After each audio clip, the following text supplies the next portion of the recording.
Week 9, live draft tonight in T-minus 15 minutes, maybe a little bit more. But we're talking buy lows, we're doing start bench advice, we're doing super chats, we're taking phone calls, and we're specifically here, tonight at least, to talk about your 11th hour trades for Chris Olave and Tony Pollard. Or maybe you're a scared Scotty and you're a petrified Peter and you're sitting there going, maybe I should sit Chris Olave this week. Maybe I should probably put him on my bench. You've just been Smitty disapproved. Not on my watch. Not on my watch. The Fantasy Football Show begins now. Live from the FantasyFootballShow.com studios. It's the Fantasy Football Show. Live! Monday through Friday, 8 p.m. Eastern. Smitty is also live whenever news breaks. We're doing start bench advice like we always do it Friday night, Saturday night, Sunday morning. Pretty much 3 straight days of start bench advice, trade advice, you name it, phone calls. We do it live. We do it well. We do it better than anybody, if you ask me, because we are live literally more than any channel you can find out there. I'm your one-stop shop. I am Smitty. This is the Fantasy Football Show. So file on in. Hit that like button on your way in the door if you could. We're here to initially talk about Tony Pollard and Chris Olave. And in your 11th hour trades, you want to make sure you grab these guys before kickoff in the morning. Now, you might say, Smitty, I don't have a lot of time. I don't really care. That's not my problem, is it? Get on the ringer. Get to the old text message application on your phone. Fire up your tweeter or X, if you will. Get on Snapchat. Start sending out some messages. Maybe send a good old-fashioned text message to your buddy and ask him to make a trade. A lot of people are panicking. A lot of people have bye weeks. We got 4 teams on a bye: Denver, Detroit, San Francisco, Jacksonville. So we got a lot of panic Peters out there that are making moves last second. And there's plenty of time still left to get a deal done. And if you ask me, there are no better players to buy low right now than these two guys at this moment in time, given the value fluctuations of some of these other guys that we do like buying. Adams is going up, so he's a little higher cost right now than we would want, but he's still amazing buy low material right now. Achane, he's a week or two closer to coming back now, right? This week and then the bye week. So depending on how you look at that, everybody has a bye week. So I don't even count next week against him. It's 1 week, but his owner might. So you might want to jump on this right now while Achane's, technically speaking, 2 weeks away from coming back to football. Don't wait till his bye week is the only thing standing in his way. No one's going to sell him even remotely close to the still higher than last week value, but lower than next week value. Achane to the moon. Pollard is doubted to an extreme right now. Pollard, Debo, I should say, Olave, Pollard, Debo, and Cooper Kupp, and probably, looking at this list, the most doubted players, I think, on this list: Bijan, Cooper Kupp, Puka Nacua. How things change in 1 week. Now all of a sudden, everybody is an eager beaver to get rid of Puka Nacua or potentially avoid a trade for him, when people are sending me some offers going, I probably shouldn't do this, right? I'm looking at the trade. I'm saying, you're getting Puka, you're getting Cooper Kupp, you're getting Bijan, you're getting Olave, you're getting Pollard. These are players, Bijan, Olave, Pollard, Puka, and Debo, and Ridley, that have sunken into the cellar dweller territory type value right now. Sinking ship to a lot of people that own them. But dare I say that these are the players I'm targeting most right now, even on this entire board. I've done a bunch of different series of buy lows this week involving every single name you see on this list. I did the big grand scheme picture. All these names, buy them low, every one of them. I gave you a plethora of options. Why? So you could go out and make a bunch of different offers, because not every owner of every one of these players is going to be willing to trade that player. Right? Now, what do I do next after that? I come out with a video and say, what are my top 5 favorite buy lows at that moment in time? Devontae Adams, Cooper Kupp, Bijan Robinson, Devon Achane, and was it Debo? Debo, Kupp, Bijan, Achane, Adams. Those are my top 5.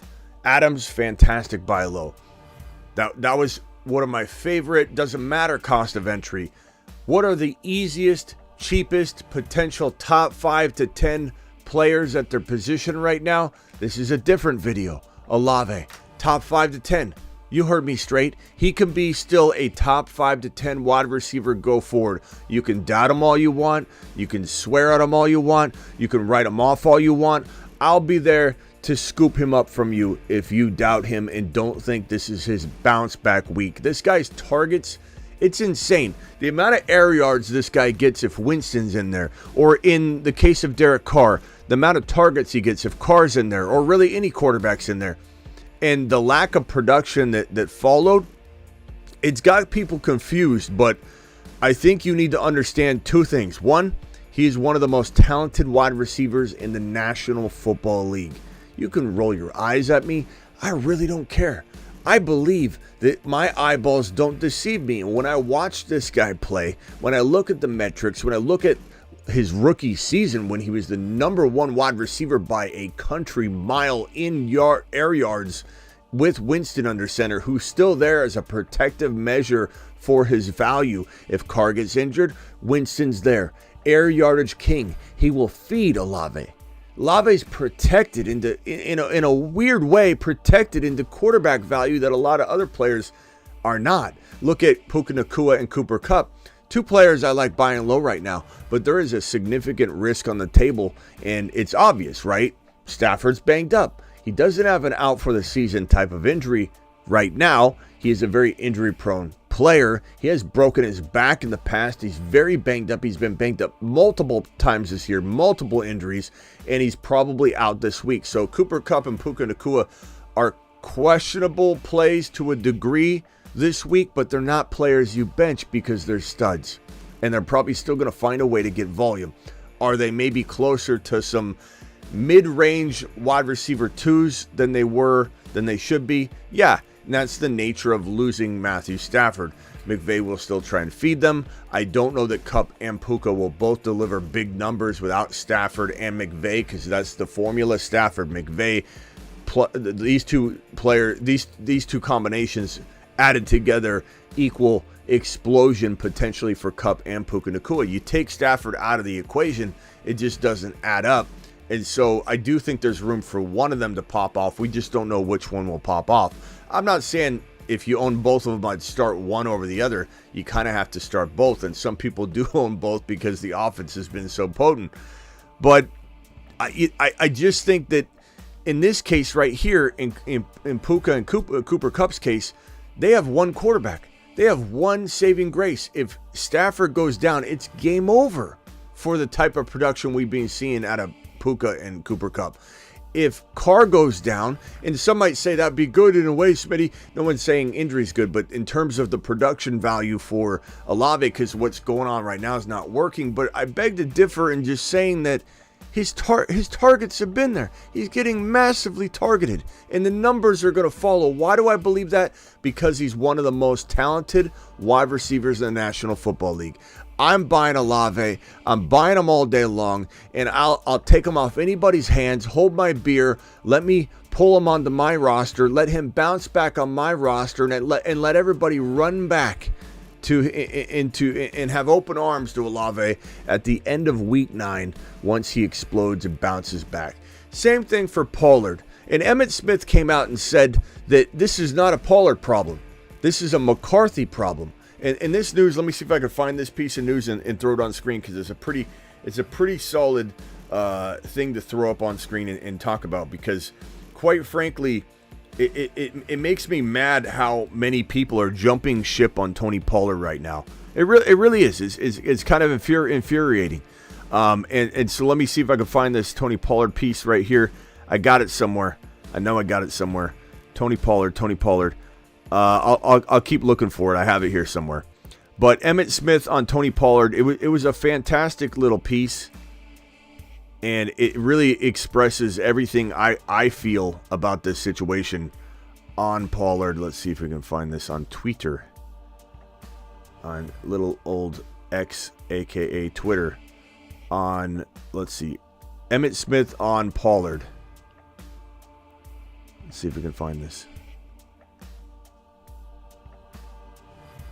I'll pull it up. I had it prepped, but it didn't transfer over to my computer. So I'll find it in a minute. But basically what Emmitt Smith said was, okay, this guy, Tony Pollard, is, essentially he's elite. This is not a Tony Pollard problem. This is a McCarthy problem.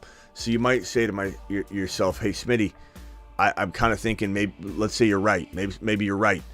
Aren't we still worried about McCarthy problem existing and continuing on? Yeah, and that's why you can buy him low. And that's why there is some level of risk with Tony Pollard. But I think the risk is now baked in. You got to ask yourself, when we talk about a player's value and we say to ourselves, okay, here's Tony Pollard right here. This is his chart. Tony, okay, here is a level 10 out of 0 to 10 in terms of value. And here's, week 1, here's week 8, here's week 17. Okay, so we're gonna put it. Let me raise this up so it's a little higher. I'll put it up over here. So here's Tony Pollard's graph. Week 1, week 8, week 17. Here's a 10 out of 10, 0 out of 10, 5 out of 10 in terms of value. So Pollard was coming in strong in the beginning of the year. He's played very poorly. So his value, this is his value line. We'll make his value line this line. And we'll make his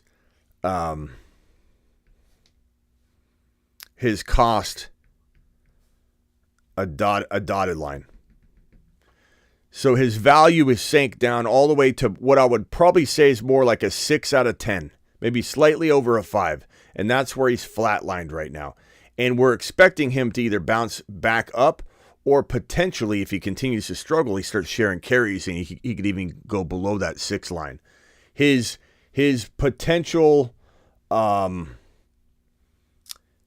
that right there. So this is his value line. We'll say it levels out right here. We're not sure where it's going to go. We're right here in week number 9.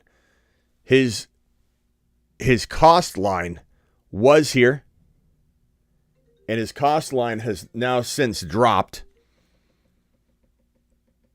And I'd say it's probably right here. Okay, so worst case scenario, let's call it even near dead even. Worst case scenario, he doesn't improve. You're buying him at this value of where his cost of entry is anyway. So the risk is baked in. This is what we're talking about with risk baked in. If he surges back up to even like an 8 out of 10, 9 out of 10, you win a league. So there's no risk whatsoever in getting Tony Pollard at his cost of entry, because at the very, very worst case scenario that we're looking at, you get your value. You get what constitutes about a 6 out of 10 player, if we're going to just rank the player on a scale of 10, 0 to 10. And you're paying that. You're not paying a dime more. You're not paying even a fraction more. You're probably underpaying a little bit. You're probably paying a little bit lower. In a worst case scenario, you get your value back, and you're disappointed because you were expecting a pop. If he pops off, you win a league. Tony Pollard's going for, in some cases, very high-end wide receiver 2 value. High-end wide receiver 2 value. Or if you want to equate it to a draft, you could say something along the lines of top of round 3, 3.1, 3.3, 3.2, maybe a 3.8 and a 5.6 player together could get you a Tony Pollard. It's crazy, to be honest with you, how cheap Tony Pollard is. Olave, same thing. I venture to say Olave's nowhere near top of round 3 type of valuation. If I had to guess Olave's graph, if we were to talk about the same type of thing, I would guess Olave started the season at about an 8 out of 10. Here's 0, here's 10, here's week 1, here's week 5, or we'll call this week 8 and week 17. I would say Olave started off here with his value, his cost of entry, and I'd say he's probably dropped to like 5 or 6, and that's his value. His cost was right here. I believe his cost is easily on the same line, if not a tad lower. Same thing. If he pops back off and his value goes up, your cost, you win a league. Absolutely win a league. It is baked in. It's as baked in as it gets for these two individuals.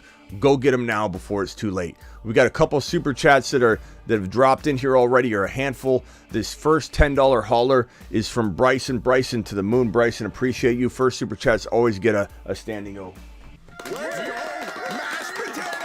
That's my guy right there. That's my guy. And every Graveyard Show is brought to you by Grindhouse, our absolute amazing sponsor.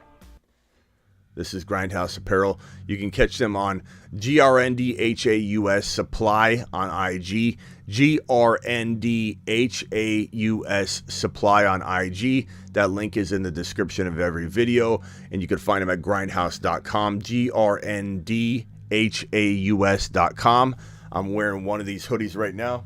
This is my, I think this is my, am I wearing the Black Beast hoodie? I think this is the Beast, or this might be Godzilla on the back of this one. But I love these. Spider, Godzilla, Frankenstein, all the scary cult classic sweaters and hoodies and t-shirts to your liking. And here's a little Grindhouse thing here. Grindhouse.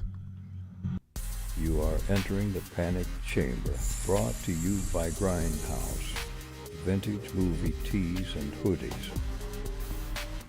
We're not really entering the Panic Chamber, but I wanted to play that little intro there for Grindhouse. Bryson, appreciate your $10 hauler. $10 haulers get a moonshot as well. To the moon. Thank you, kind sir. Bryson says PPR 10-man, 1 QB, 2 running back, 2 wide receiver, 3 flex, 3 and 4. QB Burrow, running back JT Gibbs, Pollard, Hall, Olave, Ridley, Flowers, tight end Hill, Christian Watson, Dell, Quentin Johnson, HN on IR. Any moves? Honestly, I love this team. If you can't, the fact that you can start 2 flex options means that your 2 RBs are going to be go forward. Essentially, are going to be Hall and Pollard, right? And HN's going to be a flex, and JT's going to be a flex, or Gibbs is going to be a flex. You really do need to trade one of those guys if you want to maximize everything. Or you could just say, you know what? Injuries are going to strike. You still got bye weeks. You still got a lot of reasons. Tough schedule. You might want to keep all those RBs. Considering you got Olave, Ridley, and Flowers, and Christian Watson, and Quentin Johnson could come on strong here with Joshua Kelly, Palmer out. I think, this is a good squad, bro. Like, this is one that you could hang on to what you got and not make any moves unless you trade, let's say you trade a JT and Flowers for Cooper Kupp. I would be tempted to do that. A JT for Puka Nacua straight up. A JT for Lamb straight up. A JT and something small for Lamb. A JT and something small for JT. Or JT straight up for either one. I would certainly go down those avenues to get Cooper Kupp, to get Puka Nacua, to get St. Brown, to get Jamar Chase. JT and Flowers, JT and Watson, JT and even like I don't think I'd give up one of the RBs though. Yeah. Go after those, and if you can't pull those off, just stand down and wait. And maybe injuries strike next week too. I'm sure your trade deadline's approaching, but you could wait one more week. But that's a fantastic team. Traded Lamar and Goddard for Mahomes today. I like that, to be honest with you. I very much believe in Mahomes more than Lamar, but I do like both of them. That doesn't mean I don't think Lamar's playing great. I'll take my lap. Traded Pollard for Mixon. Yeah, I don't like that one. But to each his own, and is there a world where that could work out? Yeah, but I love Pollard, man, and I think everybody's just sleeping at the wheel on him right now. They're just panicked, and I don't mind. I understand why they're panicked. I don't mind that people are panicked, but I'm trying to reel some people back in from making a grave mistake. Now, Mixon, is that a grave mistake? I don't know if it's a grave mistake, but the offense is humming, so we'll see. Chuba, Singletary, Moss, pick one. I think you got to go Moss. He's been playing well, man. I mean, what are you going to do? Singletary's not a bad play, but I think you have a better option than most people that are contemplating Singletary. So while it's tempting to throw Singletary in, and anything can happen, and he should get fed well, I'm going Moss because he's playing great ball. Took a swing on and sold Kamara for Chase. I don't mind that at all. Warren, that team's to the moon. St. Brown, Lamb, Devonta Smith on your bench. You got to almost contemplate trading like a Smith and a Swift and upgrading into a beefier RB, but that team is fire, and you'd be okay, with a little excess on the bench, bro. Ian, that's a fantastic team and a fantastic trade. It really is. I mean, on both sides, depending on team need, it looks good in your lineup. 2 and 6 need a win this week. Pick 3 to start. JT, Moss, Addison, Dotson, Flowers. JT, Moss, and Addison, or JT, Addison, Dotson. If it's full PPR, I'd contemplate going Addison and Dotson, to be honest, but like Moss is very tempting. I think Moss is a great play, but Addison's tough to sit. I think I play Moss and JT, and I think Dotson's going to continue to do well. JT, Moss, and Dotson are your high-risk play. JT, Moss, and Addison's your safer move, Steve. There's no real answer. Those are 50-50 calls. If the chat wants to weigh in, I'd be anxious to know if the chat's going to start Addison or Dotson or Moss. If you had to rank all 3 in order, that will help him with this question. Moss, Addison, Dotson. Please rank all 3 in order. Moss, Addison, Dotson. Zach Moss, Addison, and Dotson. Please rank those. I'm crazy for thinking of Baker over Herbert with Palmer not playing. Palmer doesn't decide whether Herbert's going to play good ball or not. Giovanna, who is that? Giovanna. Yeah, you can't sit Herbert. I'm not saying that you won't live to regret not trusting your gut on this. We've seen things like this happen before. I come in and I blast a comment like this, and then all of a sudden, it ends up being true. In that case, you might as well play. You might as well play Baker now because I said that. But there's no way I'm sitting Herbert because of Palmer. It sucks he's losing him, but that doesn't do anything really. Smitty, pick 3. Thielen, Olave, Garrett Wilson, and Rice. Thielen, Olave, and Garrett Wilson. And I do like Rice, but you're just not in a position to be able to use that crafty play like other people might want to use him, Draven in the building, $2 hauler. Made you a profile pic sent to your Twitter DM. Thank you, Draven. I appreciate that. I probably won't be changing my profile pic, Draven, but I will look at it. I'll maybe put it up on my Instagram and tag you or something, but I appreciate you. I do appreciate the thought. Keeley, appreciate you. K1 just traded Downs and Sharps for Hollywood, full PPR, 12 team. Have Diggs, Pollard. I'll even try and pull it up on the stream, Draven, so everybody can see what you did. But yeah, I'm probably not swapping my profile pic out. I appreciate you though. Let me see if I can find Draven's message here. Draven, where are you? I don't see... maybe it is in here somewhere, Draven. I got so many DMs, bro. Draven, I don't see anything. Are you sure you sent it to the right Twitter? Send it to my email. Go to the Fantasy Football. Email me at Smitty and go to my thefantasyfootballshow.com. Hit me at Smitty bro. Let's do it. Let's do it live there, Draven. That'll be easier. Just traded Downs and Sharps for Hollywood. I don't hate that trade. I don't love getting rid of Charbonnet, I'll be honest with you, but I mean, it's not like you had Walker. I get it. Maybe you need to, make room for your bench or something like that. Monty coming back, etc. Whatever the case may be, it's not bad. I don't hate this. You're not taking a lap on it or anything. I do like Sharps a lot though, and Downs is pretty. I'm pretty down for Downs. Downs is good, man. I'm pretty down with starting Downs. Ingram on a bye. Must drop 1. Roshan, Rice, Henderson. I think you got to drop. Look, Roshan's the drop for now if you're using Hendy. If you're never going to start Hendy, his time is going to be up eventually. It's going to expire. Kyron's coming back. So you kind of got to pick your poison with that. Pick up Everett or Henry, or do I just not play a tight end? No, I'll pick up a tight end. It just depends. If you're never going to use Henderson, you can cut him, but I would rather cut Roshan. I think Roshan can be picked back up again too.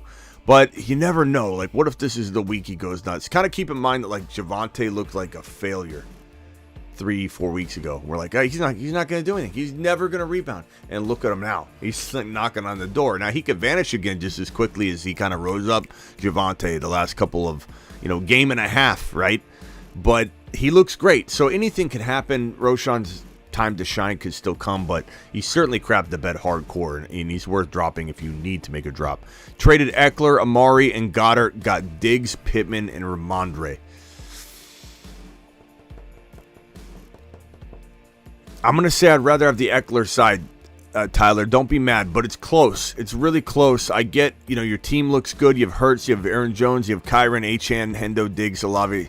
But I think your receivers were really good anyway. So it wasn't like Olave and Smith were a little lighter looking than Diggs, right? But now your running backs look a little lighter looking. So it's like it didn't really, it's not like you plugged a hole and didn't create another hole for yourself. You just balanced the boat a little differently. And I don't think it really changed anything other than you lost the better player in Eckler, potentially because he's an RB. Now, Diggs, some might draft Diggs over Eckler, and I'm fine with that. I don't think it's a smash, Tyler, but I don't think you got taken or anything like that. I think it's pretty even. I prefer the Eckler team by a hair. And I think Pittman's doing pretty well. Hey, Smitty, how are you? I'm good. Would you trade Achane for Mostert and Sutton? If I like losing, Lee, no, I would not. What are we doing? Achane's, do you see Mostert on this list, Lee? You see Achane here. I talk about Achane every single week. I talked about him every single week from really pre like 4 weeks prior to week 1. Every week talking waiver wire. Achane's going to be on the waiver wire. 3 preemptive waiver wire shows. And then after week 1, I know he was a healthy scratch, guys, but pick him up for week 2, Achane. Week 3, week 4, he becomes a top 5 running back. You're trading away a top 5 running back, Lee. You tell the owner that sent you this offer that it's garbage, and you send him this clip at 26 minutes and 44 seconds into the show.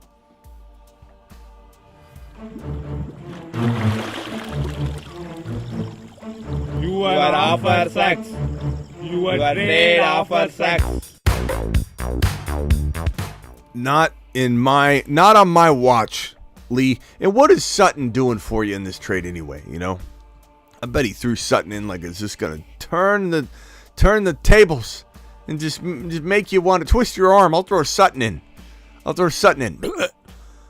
Smitty, any advice on JT and Cup? Hold. They're good. They're better to hold and start than to sell low, and people are only buying low to some degree. Trade Cup for Kelsey. Rather have Kelsey.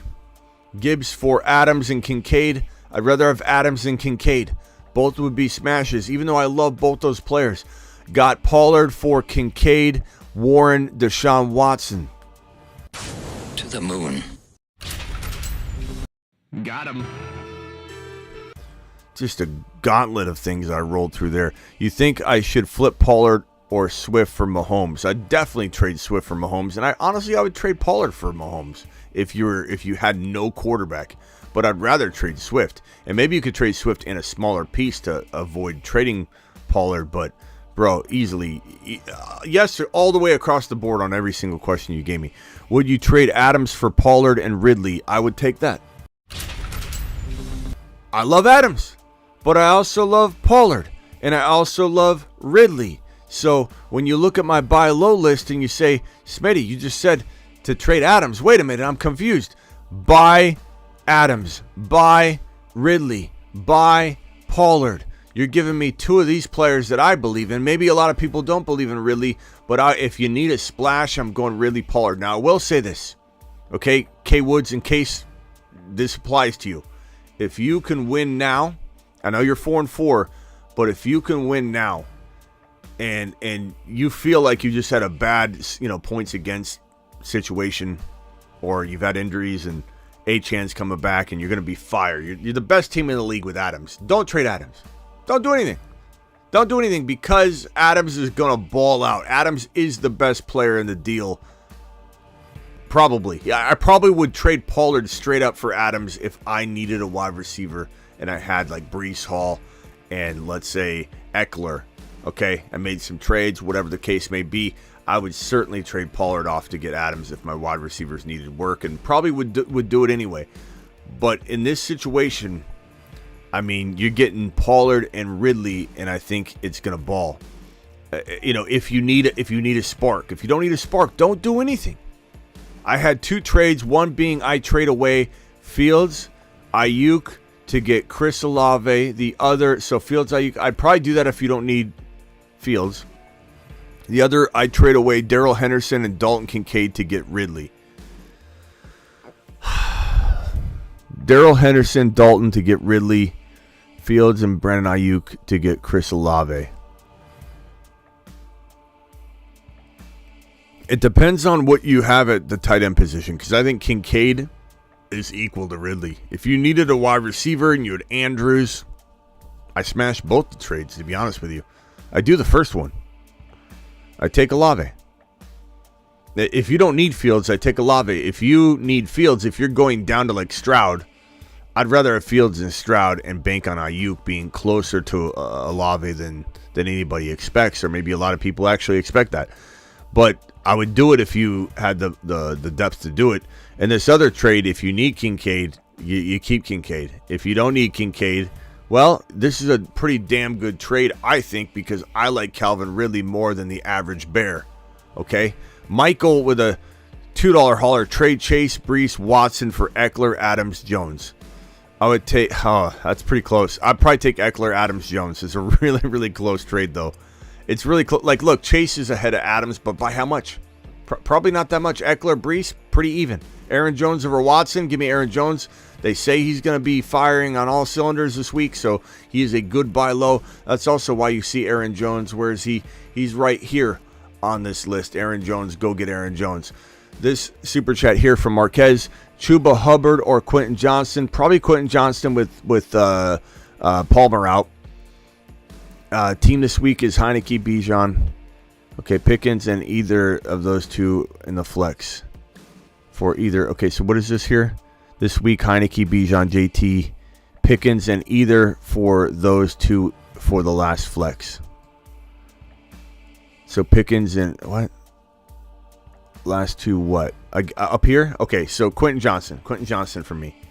Yeah, Marquez, Quentin Johnston. Pretty easy call for me. Just because I feel like the volume will be there, but you never know. $10 hauler for Styles. Appreciate Styles in the building. Always trust your gut.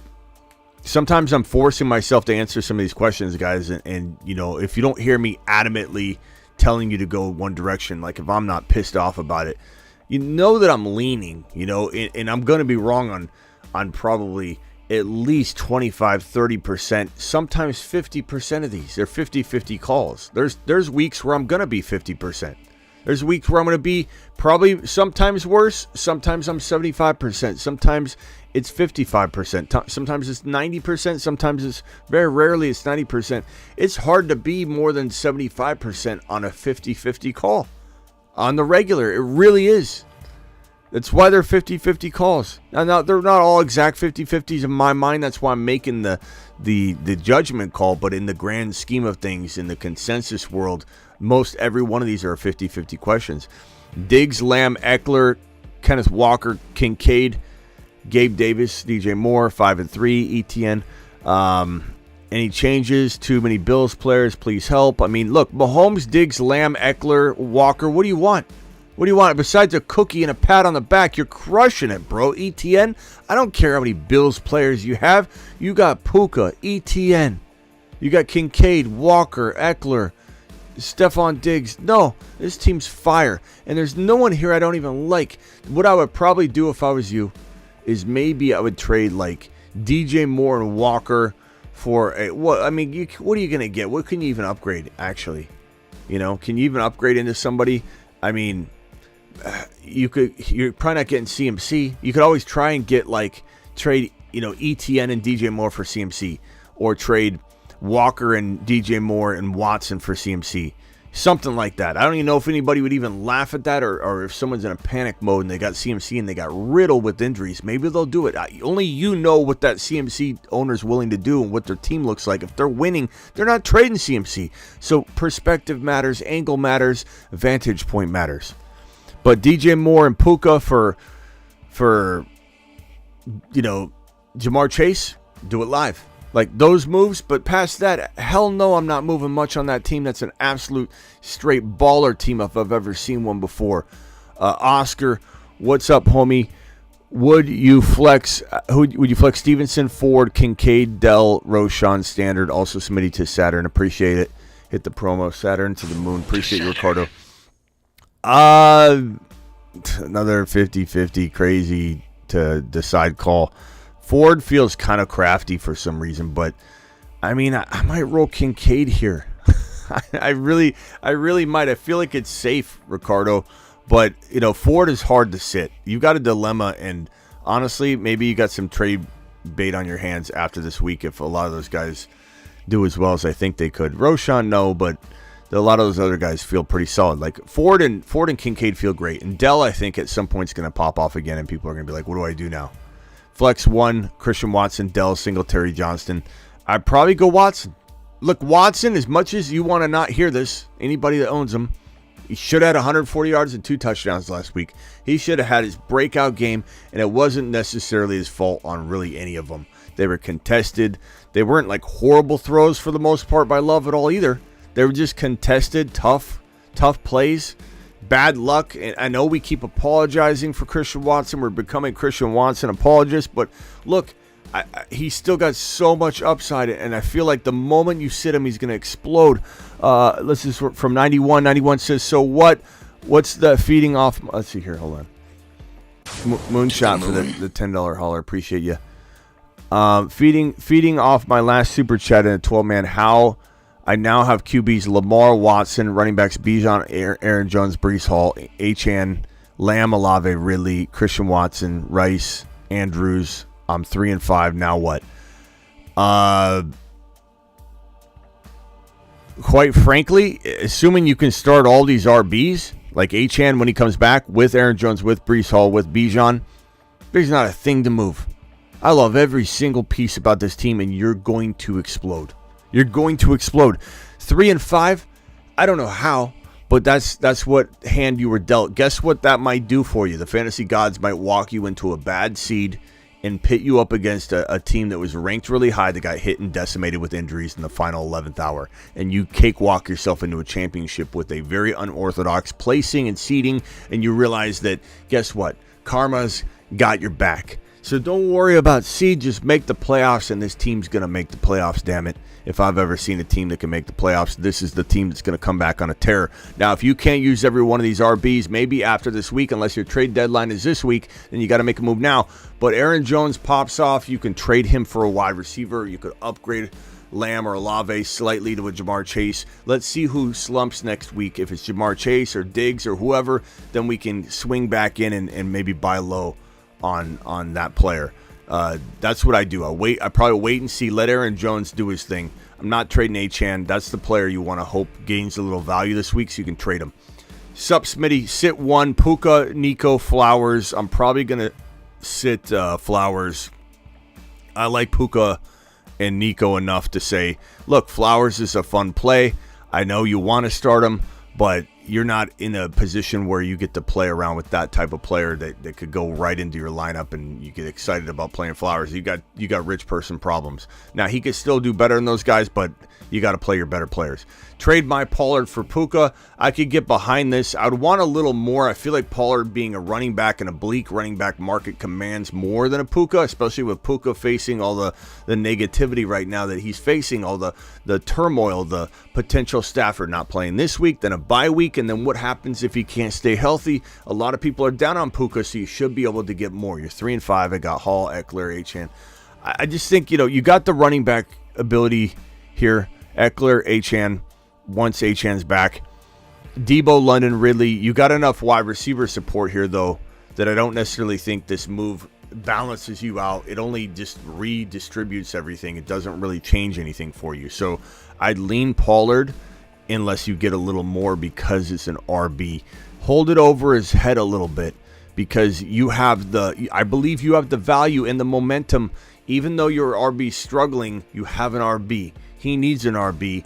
Puka's struggling. Puka's a concern. Puka has an injured quarterback. It's a very scary situation for a Puka Nacua owner.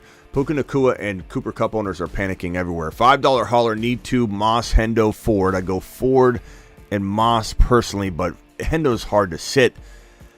That's just, it's really tough. Need one flex, Addison, lock it down. So I'd probably go Addison for safety. Or other running back PPR, thanks. Or other running back PPR. So one of these or other running back. I'd probably go Addison still. Yeah. Daniel, that's tough though. I mean, Addison's a tough sit, man. Will you start Cooper Kupp, Stafford out? I have Olave to replace him. That's tough. Chat, are we going Olave or Cooper Kupp? I think Olave bounces back in a major way, my broski. Sent to your email. Made it with love. Thank you, Draven. Appreciate you. That's a tough one. Can we get a vote on that other one, please? Can we get a vote on this? What was it? Was it Alex? Who was it that sent that one? Was it Alex? No, it was Cooper Kupp versus Olave. Can we please get a chat vote on Cooper Kupp versus Olave? Draven coming in with the, this was Stanton with the $20 hauler. Chase and Stanton coming in with 20 wads on the screen. You guys are absolute straight monsters. I'm going to get to the remaining super chats after I do these 20s. And John with a $20 super chat. I got 3 20s on the screen. Olave, more upside. Olave. So sit Cooper Kupp. You're the one rare instance where we're not starting Cooper Kupp if we've got Olave as the replacement. Draven, pretty solid graphic there, Raven. I like it. Nice work, bro. Raven doing good things. I just want to know why I've got half a mustache. That's all I want to know. I appreciate you making it, Draven. This is pretty good. But where's the other half of my stash? What's happening? What's happening right? Let me put this on screen here. What's happening right? Hold on. What's happening right here? What's happening in this region right here? It's like I started shaving and then I just stopped, Draven. But I like it a lot. It's good stuff, Draven. I appreciate you. I'll put it on my Instagram and tag you. Thank you for sending me the fan mail. Draven to the moon. I appreciate. I just don't know what I was doing over on the left side. It was the left side of my face. Just kind of stopped shaving. I got sidetracked. I must have got a $20 hauler like Chase and stopped shaving. And I said, yeah. Alert. Super chat alert.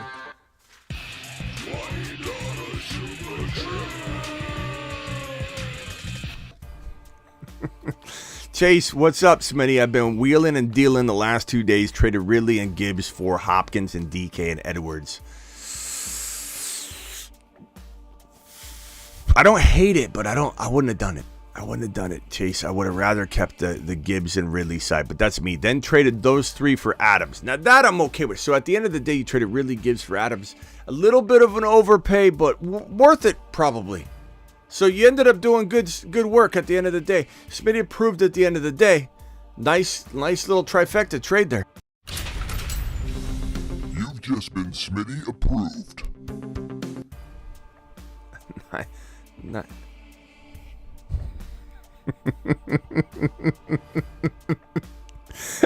Draven, it's pretty good. It's pretty good. It's just I just can't get past that. I don't have a half a stash. Just half a stash. I like it. Doing it live. That's what I'm talking about. Draven to the moon. Draven, good job. Looks good. We built this Smitty on rock and roll. We built this Smitty on late graveyard shows. Smitty, haven't had a chance to catch a live in a minute. Life gets in the way sometimes. Smitty, you're my boy. Appreciate you. Thank you, Stanton. Appreciate you. We built this Smitty on rock and roll. We built this Smitty on graveyard shows. $20 hauler from John, and this one goes also. Hold on, where did that one go? So John, I'm going to give John the dollar bills to the right, Stanton the dollar bills to the left. Alert. Super chat alert.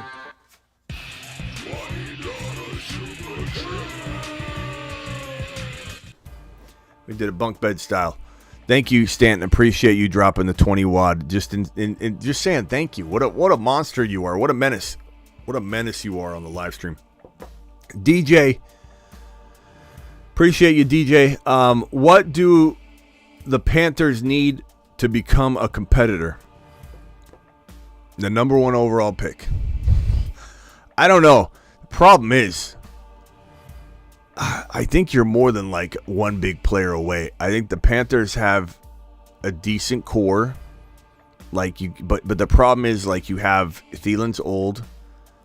Sanders is not good. I said that in the offseason. People didn't want to believe me. You got a lot. You got no wide receivers for the future, even though Thielen's playing great. Mingo could be, but he hasn't stepped up. We got to call him out right now until he shows up. I would say, like, this is a problem. Chuba's not the answer for the future. You need more than one player, but I'd say like maybe 2.5 years you show signs of the next season maybe being that team if you can put a good draft together. Problem is, even if you got Marvin Harrison Jr., can Bryce Young get him the ball? We'll find out. Bryce Young's kind of looking like a little bit promising right now. There's some upside. Let's see what he does. Let's answer this question at the end of the year. And let's see what we can cook up. What do we think is needed in order for this team to take that next step? It's a great question, and I don't think you're closer than some teams, bro. You're closer than a lot of teams. Just acquired Mahomes. What do you do with Fields and Stroud? You try and do some creative trade. You got to go to a QB needy team. That's the starting point, bro. And Mike, you might have to trade him for a Ridley. I'd trade him for Ridley. I'd trade Fields for Ridley. Keep one of them. Trade Fields for Ridley. Trade Fields for Debo. Trade Fields for even a Ramondre Stevenson. Trade Fields and something for an Aaron Jones. Trade Fields for a doubted Olave by giving up another wide receiver, even like a Nico or something like that. I mean, I totally would go down that road, my guy. And I think it's very doable. To the moon. $10 hauler from my boy Paul coming in strong with a 10 watt on screen. Paul, you are the man, the myth, the legend. $10 hauler Paul is what we call this man. And real quickly,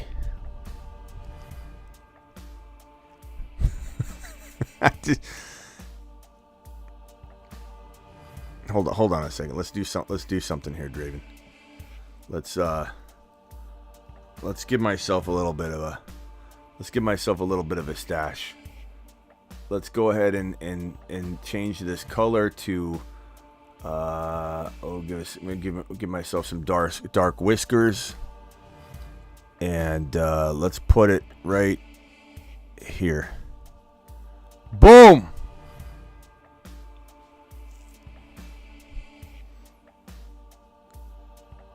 That's what I'm talking about. This $10 hauler from Paul. Howdy, Smitty, 5-3, full PPR. I'm solid with Burrow, Tyreek, Bijan, Breeze, Kincaid, Pollard, Flex. Need a wide receiver too. Pop, Douglas, Dell, or Dotson tomorrow. I'm going to go Dotson. You're not crazy to play Pop and Dell and sit Pollard. Ugh, Paul. Did you just say sit Pollard? After the entire monologue, bro, the intro to the show, really you going to sit Pollard for Pop or Dell? I would personally go Dotson and Pollard, but you can't sit Pollard. You can't sit Pollard, my guy. And Chad, if you want to chime in on this, I would love to know what everybody's thinking on that. But you can't sit him. I don't know why people are going to sit, especially after I just ranted and raved about how he's absolutely going to bounce back and prove all these doubters wrong. He's a running back one. And you're going to sit your running back. You're going to sit a running back one for a fun, exciting wide receiver 3 or 4 and Pop. He's an exciting wide receiver 3 or 4. I'm not saying he can't even outscore Pollard on any given Sunday, but we're not sitting Tony Pollard for Pop. Should I trade $20 hauler? Alert. Super chat alert.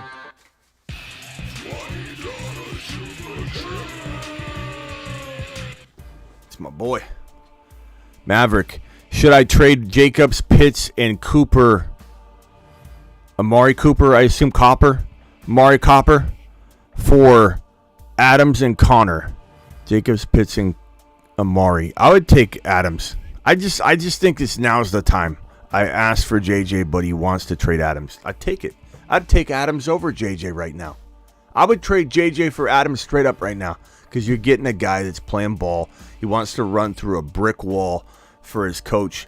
If anybody hasn't seen this right here, Adams is so motivated that he says right here, I'm ready. I'm already ready. I'm already ready. Double readies. The double. I'm already ready to run through a wall for that man. Yes, I added brick wall. It sounded good.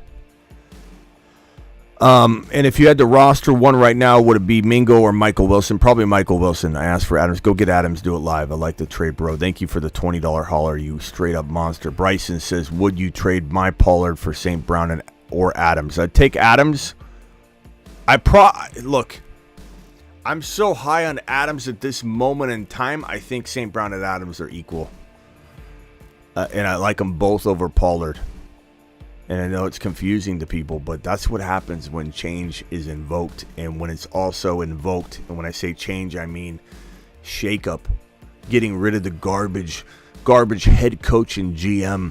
Throwing in a player's coach, motivational guy where Adams says he'd run through a wall for him already. And then you inject the quarterback we've been wanting in there from week 1 in O'Connell. It's a perfect storm. When Smitty, Smitty, 12-team PPR Superflex Dynasty. I have Stroud, Love, Hall, Singletary, and Christian Watson, D. Adams, Cooper Kupp, and Joku McBride, JJ on IR Hunt. Roshan, any moves? If I had to trade one, JJ, Adams, Cooper Kupp. I'm trading JJ. Hall to the moon. Let's go. I'd trade JJ. I'd trade JJ. You got Devontae Adams. You got Cooper Kupp. You got Breece Hall. This is a fantastic team. You need a QB though. It's dynasty though. Oh, it's dynasty. No. You can't trade JJ. Alert. Panic mode initiated. Please retract what I said. Do not hit the button.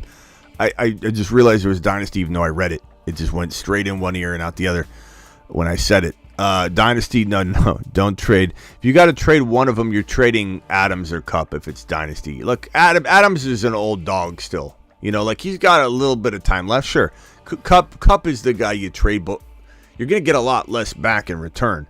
You know, you got to ask yourself, can you win the championship with this team? If so, maybe you ride Kupp till the wheels fall off. But JJ's got to get you an Achane and a freaking St. Brown. You know what I'm saying? Maybe more. But I think this team is a hold. There's a lot of now appeal to it. If you can't win, we have a whole different conversation on our hands. But I imagine you can. I imagine you're struggling a little bit because JJ's been out. But 12-team non-PPR 4-4. T-Law, Love, Kyler, Kamara, Bijan, Roshan. And to that previous question, go see what somebody that's in a top 1, 2, or 3 overall positioning, if you are losing and you want to get rid of Kupp, see what they have that's doubted right now that you, like Bijan, you could go get by throwing something else in, or a wide receiver like Olave. You know, go see what you can get rid of Kupp and get that player. Like Lamb was struggling, until last week. Those type of moves with Cooper Kupp, if they can win now. 12-team non-PPR 4-4. T-Law, Love, Kyler. Kyler will come through next week and save the day or next game. Kamara, Bijan, Roshan, Garrett Wilson, Ridley, Addison, Dell, Dotson, JSN, Laporta, Kincaid. You're trying to get rid of one of your tight ends. That's your move. That's the move that I tell anybody that I see a team like this and I see, okay, Kyler, bank on that. Bank on Kyler because you can go a different direction maybe. Or you upgrade Kyler using one of your tight ends and you get, let's say, Hurts slumps next week or Mahomes struggles again. Then you go get Mahomes. Like that kind of move, we'll address that next week. But I do believe your only move is to try and upgrade Addison, or you could even try and get Bijan turned into Eckler if you wanted. But probably look at Garrett Wilson, Ridley, or Addison, upgrade them slightly using your Laporta or Kincaid. And I probably, I think you get more for Laporta, so that's probably the one I'm more apt to trade. But it certainly does depend on what the other person wants. Hunt or Flowers in the flex. Hunt's pretty safe because of touches, but Flowers is a higher risk, higher reward play. I'm sorry there's not a better answer for that. There's just not. I mean, Hunt's safer. As long as he's healthy, make sure in the morning he, everything checks out. Appreciate your super chat. Here's a $10. You got a moonshot. Mad Regan, appreciate you. To the GOAT himself traded Olave, Hall, and Henderson for Chase and Achane. I don't like this trade. I freaking love this trade. You've just been Smitty approved. Let's roll, baby. Achane and Chase to the moon 6-2. That's why you're 6-2, because you're doing those kinds of moves. And any other moves, yeah. Wait, let it play out another week and see what's what. Don't touch that team right now. Let that team roll. You did a great trade there. Fantastic. Smitty approved. So I just so with that super chat, I don't know what super chat is anymore. 91. Try and include everything in the message if you could, because it's long gone. Is the 2 trade good then? Let's see here. Let me see if I can find this again. There's no way I remember these things, but I appreciate you. I'll find it. Is the 2 trade good then? The 2 trade. I had 2 trades. Okay, this. Yeah, just repeat it in the question. Like, is this trade good? That way I can have it right in front of me. Because I'm gonna have to try and figure out. I assume you mean the second trade of these 2 trades. So I had 2 trades. One being trade away Fields and Brandon Ayuk to get Chris Olave. The other is trade away Darrell Henderson and Dalton Kincaid to get Ridley. The second one is okay. I would take the Ridley side if you need a wide receiver and you have like Andrews, or you're good at tight end. You were smart enough to get Kincaid and dominate the tight end market, so you're going to go ahead and trade one away. Then yeah, I'd take Ridley. I'd take Ridley. I'd probably rather have Debo. I'd probably rather have Olave, but Ridley's fantastic buy low in my opinion. Would I rather have this other trade, Fields and Ayuk, to get Chris Olave? You know what? Maybe not. I don't know.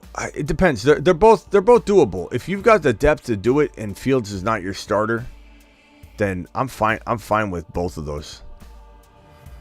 Either one.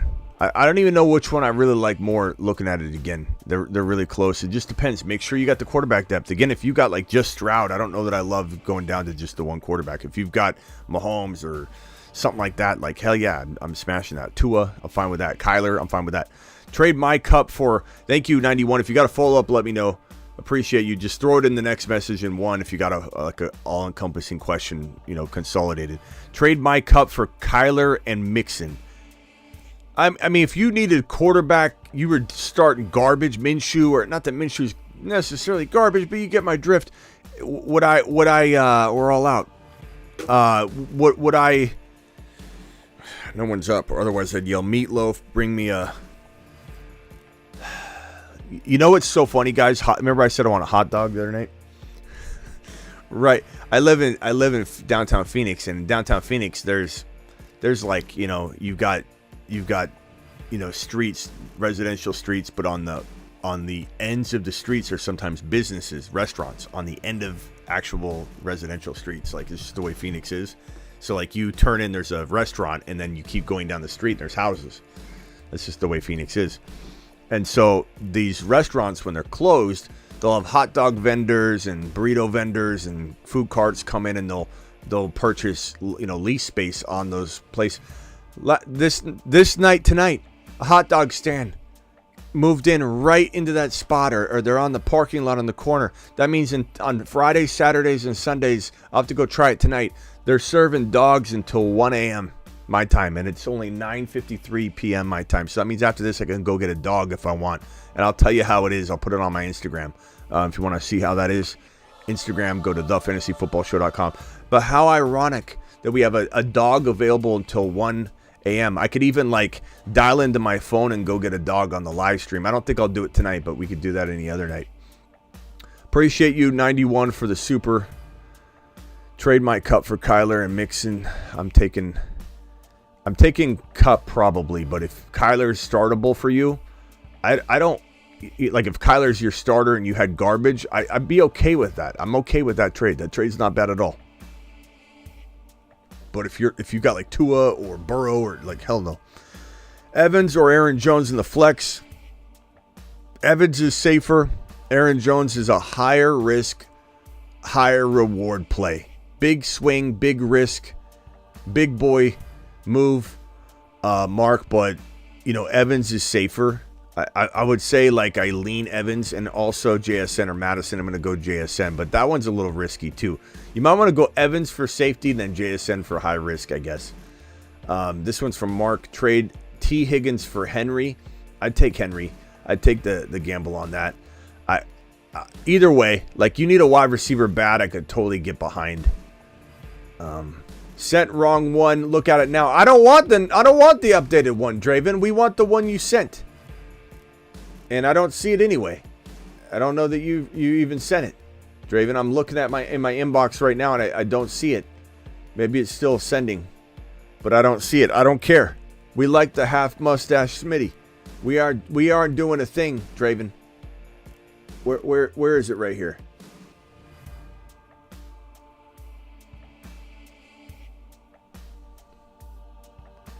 We're not changing it, Draven. You sent the wrong one. So what, you made two? One with half a stash, one with a stash in case I didn't like the one with half a stash? Draven, appreciate you. Draven to the moon. But we aren't changing it, Draven. It's staying just the way it is.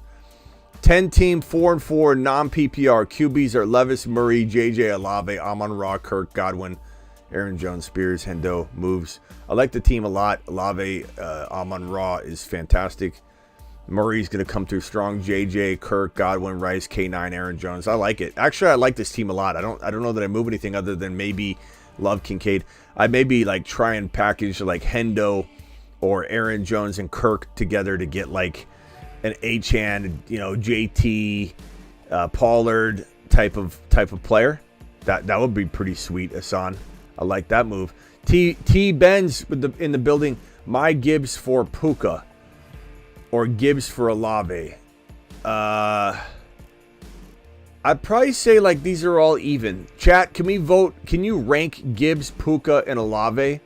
Because honestly, I mean, depending on team need, I could swing one direction and then the next. And I don't want to get rid of Gibbs. I really don't. Puka's pretty nice, but then you got Stafford. There's a lot of moving parts to all that.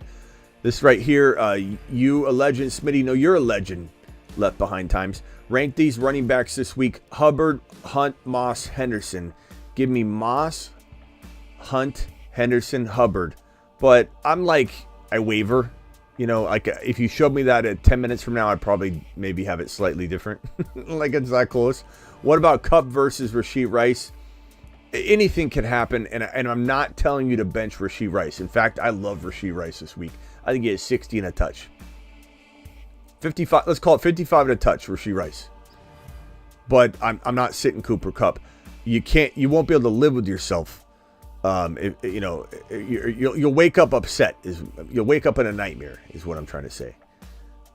You'll be so upset at yourself if you ended up sitting Cooper Kupp and he had like 100 and a touch.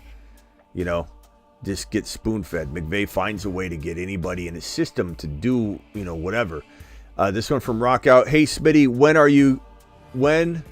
are you go on live? Rockout, I forget what the significance is on that inside joke or what that is. Appreciate you, Rockout. You're the man. I thought I farted, but you didn't. Okay. Old Greg, appreciate you. I'm glad it worked out. Thomas with a $5 hauler. Smitty to the moon. Thoughts on Wandell with Waller on IR. Remember I told you the other night, I said, guys, Waller's going on IR. Don't be surprised if we hear a couple days from now Waller's going on IR. He's droppable in many cases. What happened? He went on IR. I could smell that coming from a mile away. Also need one wide receiver, one flex PPR. Christian Watson, Dell, Hendo, Stafford out, Wandell, Pop Douglas. Kind of like Pop. A lot of people like Pop. I think people just like Sam Pop, honestly. I'd probably go Christian Watson and Hendo for me. But if you wanted to go Pop, I'd probably go Watson and Pop. I think sitting Watson with these dilemmas is going to make you regret it later. Because it's not like they're overwhelming, man. Shout out to Superfish hanging in there. What's going on with Superfish? Old Greg, are we chugging a beer? No, we're not. We're doing it live, Old Greg. Your boy Smitty doesn't mess around. I'm all business, pal. I'm all business, old Greg. And then 91 coming in. Sorry, all the super chats were put together. Oh, no problem, 91. That's my bad. Did I answer everything properly, though? If there's anything pending, please re-ask it or call in when the phone lines are open. Pop Douglas or Christian Watson, I get going Pop. I'm not going to make anybody take a lap.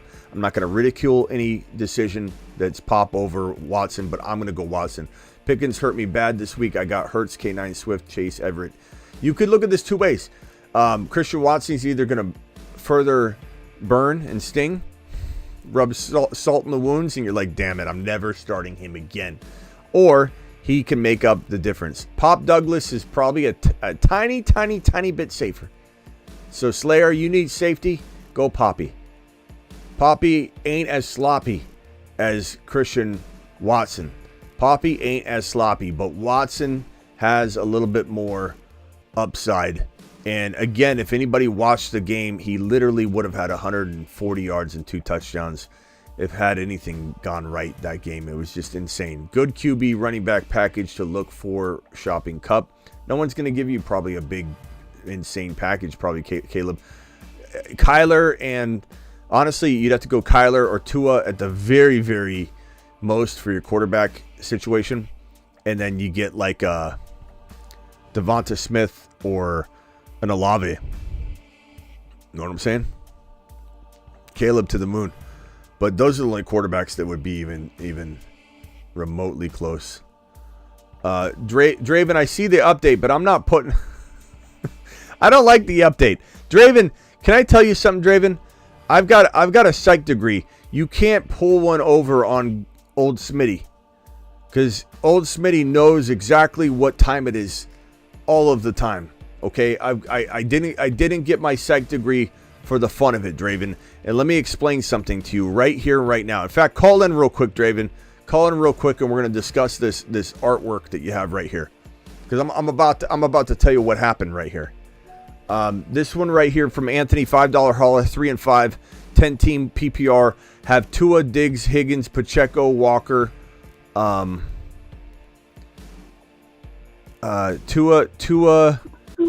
I have Tua, Higgins, Tua, Diggs, Higgins, Pacheco, Walker, Kincaid, Pollard, Hunt on the bench. Any moves to make? Team has had bad luck. I'm probably rolling with this team. It's a good team, man. It's a good team. If you wanted to trade somebody, I'd trade like Higgins for like an Olave.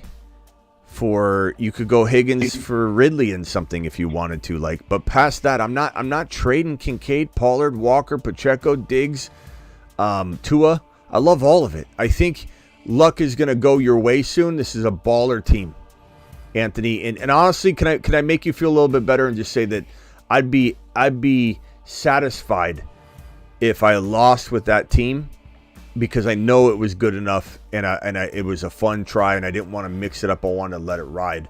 And if it didn't work out, it didn't work out. But I don't think you'd have any shame if, let's say, you just were handed a bunch of bad like points against luck in the beginning, and somehow, some way, you couldn't swing it around in time. I like it a lot. All right, Draven, let me tell you a little something, Draven. Okay, let me tell you a little something. And there's no shame in this, but you imported this into, I guess this is TuneArt or something, some app. And it cranked this out, right? Let's not pretend you sat there hand drawing this, right? You put it into a little application, and I don't demean, I'm not belittling your effort or trying to say you didn't go out of your way to gift me something special, you know? But you did import it into an app, did you not? Just answer yes or no. Yeah. Yes. And you know how I know that, and Draven, you lied to me when you said you sent me the wrong one.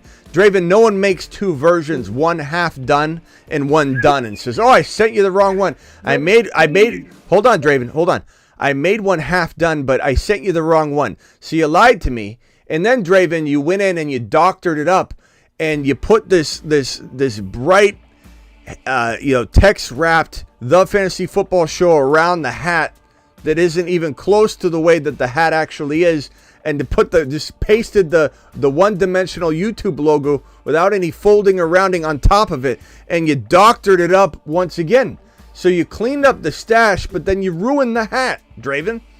You're mixing manual labor with the application that's doing the application's thing. Not to mention you got the hat cut off at the top. But Draven, it's an A for effort, no doubt about it. But your boy knows what time it is. How much of that did I get right, Draven? Okay, a lot. But listen, so you have such a good graphics and you have all these cool things, but your profile picture is just a picture of you. You need to have something unique, you know what I'm saying, to go with all your graphics and stuff. And I feel like you need a cool profile picture. And yes, I put it in an app, but the app always screws up, and I made it look like that. So you know how it gave you half a stash. That is the actual wrong one. Then I came in and I fixed it up. Hey, Smitty, you deserve a good profile picture, and I would pay somebody to give you a new one because you need a new one. You should have a vote. Hey, you know what? Maybe Draven was right. Maybe Draven is right. Maybe someday I do need a new profile picture. But I'll tell you what, Draven, I have changed it before. But the problem is everybody recognizes the profile picture. It could be of a dog on the moon and not be of me. And people, it's recognizable and everybody knows it. And when I changed it one day, people had a heart attack. So I get what you're saying, but there's just like in fantasy football, there's pros and cons to changing my profile. There's pros and cons to trading or starting Tony Pollard. There's pros and cons to trading my changing my profile out. I hear what you're saying. Draven, and I'm not saying you aren't right, like in the grand scheme of things. But I tell you what, I change it tomorrow. People scroll past my little thumbnail and they're like, "Smitty, where'd your channel go?" Because people don't like change, Draven. They like waiting. They like waiting for your boy's mug. As bad of a picture as it is, it's kind of why it stayed up there, because it's kind of like just a bland. But Draven, I want you to know how much I appreciate your handcrafted, especially the manual version that you doctored up over here. I don't know what you're doing over there. I love how you took the tune art off the second one. You got it right here. It looks fantastic, Draven. But I'm going to tell you something right now. I'm not changing it. This other one you made, the second redo version of it, ain't going to go. It ain't flying, Draven. The half stash version is here to stay. Okay. You can keep it. You can keep it.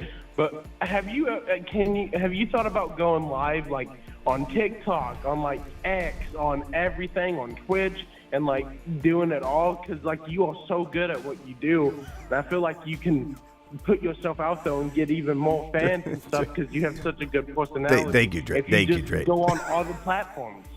Draven, if I asked to adopt you, would you let me? Yes, you can. You are my dad, bro. Like, you know, like you are so good. I just want to help you succeed, bro. You can have your TV show. Draven, I believe in you. I believe in you, Smitty. Hey, Draven, I appreciate you. I could just see you walking up to your parents, bro, and you'd be like, "Look, Smitty already sent the documents over. It's been a good run, but I'm going, and I'm going now."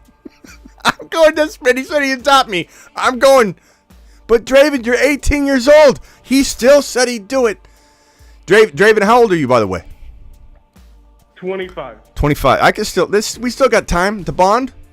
We still got your 5, 6. You still got a good amount of your 20s that we can bond.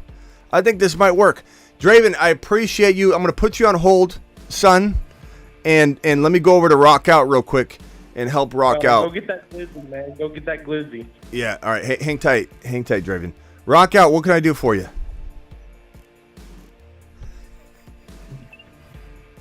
Yeah, I'm just trying to figure out what to do with Jefferson and what his actual value is with the uncertainty. For who? I'm sorry. I'm still laughing. Well, JJ. Oh, JJ, what's his value? With all the uncertainty.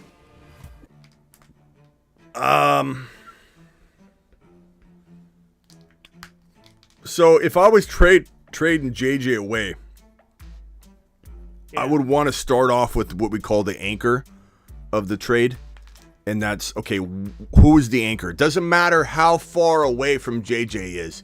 He could be almost as valuable. And then guess what? My second player, if this is a 2 players that I'm getting for 1, is going to be a very small value player.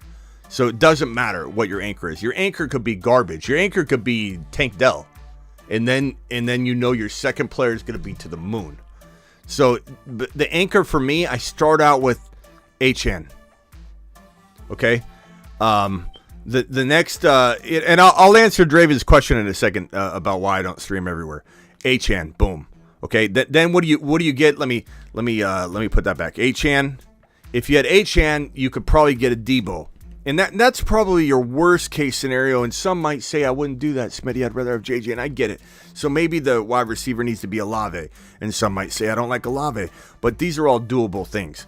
If you go for, let's say, a different player, throw out a player you like, Rock Out, and I'll tell you the equivalent second player you need in this 2 for 2. Or 2 for 1. Adams. Okay, so Adams is close to being worth doing this trade straight up because of the uncertainty at quarterback, the uncertainty about when he actually will, in fact, return. And so Adams, and honestly, bro, I'd take... because he's free and people are writing him off, Ridley. And I know that's 2 wide receivers. If we're thinking of a running back, let me go to my thefantasyfootballshow.com rankings where I can try and pull up a few names that maybe might be in this value territory. I'd say like Devonta Smith was there. Bijan's too much. You can't get, I don't think you can get Bijan and Adams, bro. Not anymore. Like maybe before the shakeup in Las Vegas, but I would say like maybe you did with Garrett Wilson. Yeah, maybe. But if we're going running back, you're right. Garrett Wilson potentially, maybe Olave, maybe definitely Ridley, maybe DK, Debo, etc. Mike Evans. But if we're going RB, I'd say Kyron, who's injured, Pacheco, who had a bad game, Aaron Jones, who people are scared to death of. These are all players that could maybe be thrown in with Adams, but that is JJ's value. It's actually really solid to trade him away if you're in need. And I freaking I love the idea of acquiring JJ from a certain vantage point. I love the idea of trading him away from a certain vantage point, and I love holding him in different scenarios. It fully depends on what we're talking about, what vantage point you're at. But JJ for Adams and Kyron would be insane. Like that would be insane. Yeah. But my favorite really is HN as the starting point. Hey, Smitty, is this you? Yeah, hang tight, pal. Hang tight. Okay, let me get on over to let's get over to Scared Tate, and then we'll go to Theo. Scared Tate, you're live. You can hang tight, rock out. Hang tight, rock out. Scared Tate, go ahead. I recently made a trade. I gave up Mostert and Ramondre Stevenson, and I got Cooper Kupp, and Stroud. So you, Smitty, approved that. Right now, I have a roster full of buy low players. I got Olave, Evans, and Kupp. I'm just wanting to see if there's any moves. So I'm kind of light on tight end and light on QB. I had Fields who got hurt. I got Kyler on IR. Right now I'm playing Stroud.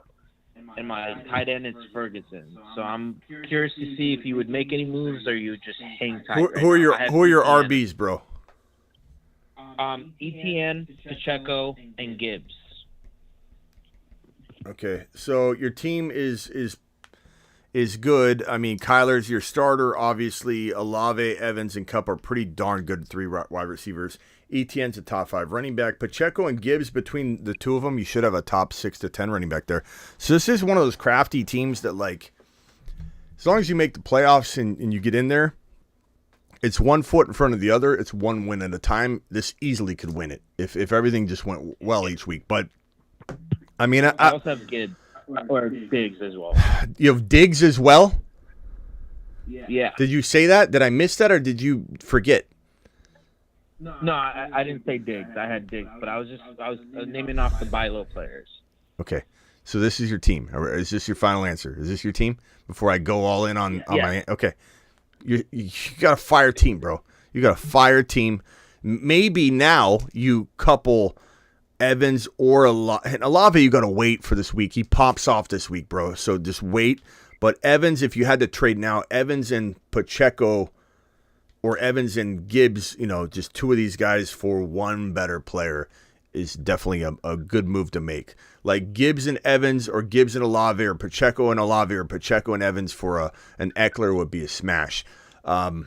Maybe Pacheco and Evans for Achane and another player. The reason I like that move so much, and I'm going to race your team here because your team is straight fire. You got first world problems, bro.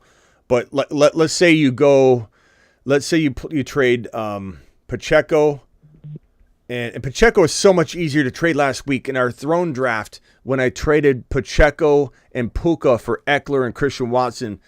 The majority of our small community that we put together to make quick decisions for trades that represent the community as a whole said take Eckler. And then in the live stream, when I posted the trade, the people in the live stream were like, I like Puka's side and Pacheco so much better. And it got overwhelming amount of votes on the Pacheco side. 1 week later, people are selling Pacheco, scared to play him. 1 week later, people are trying to get rid of Puka. It's crazy.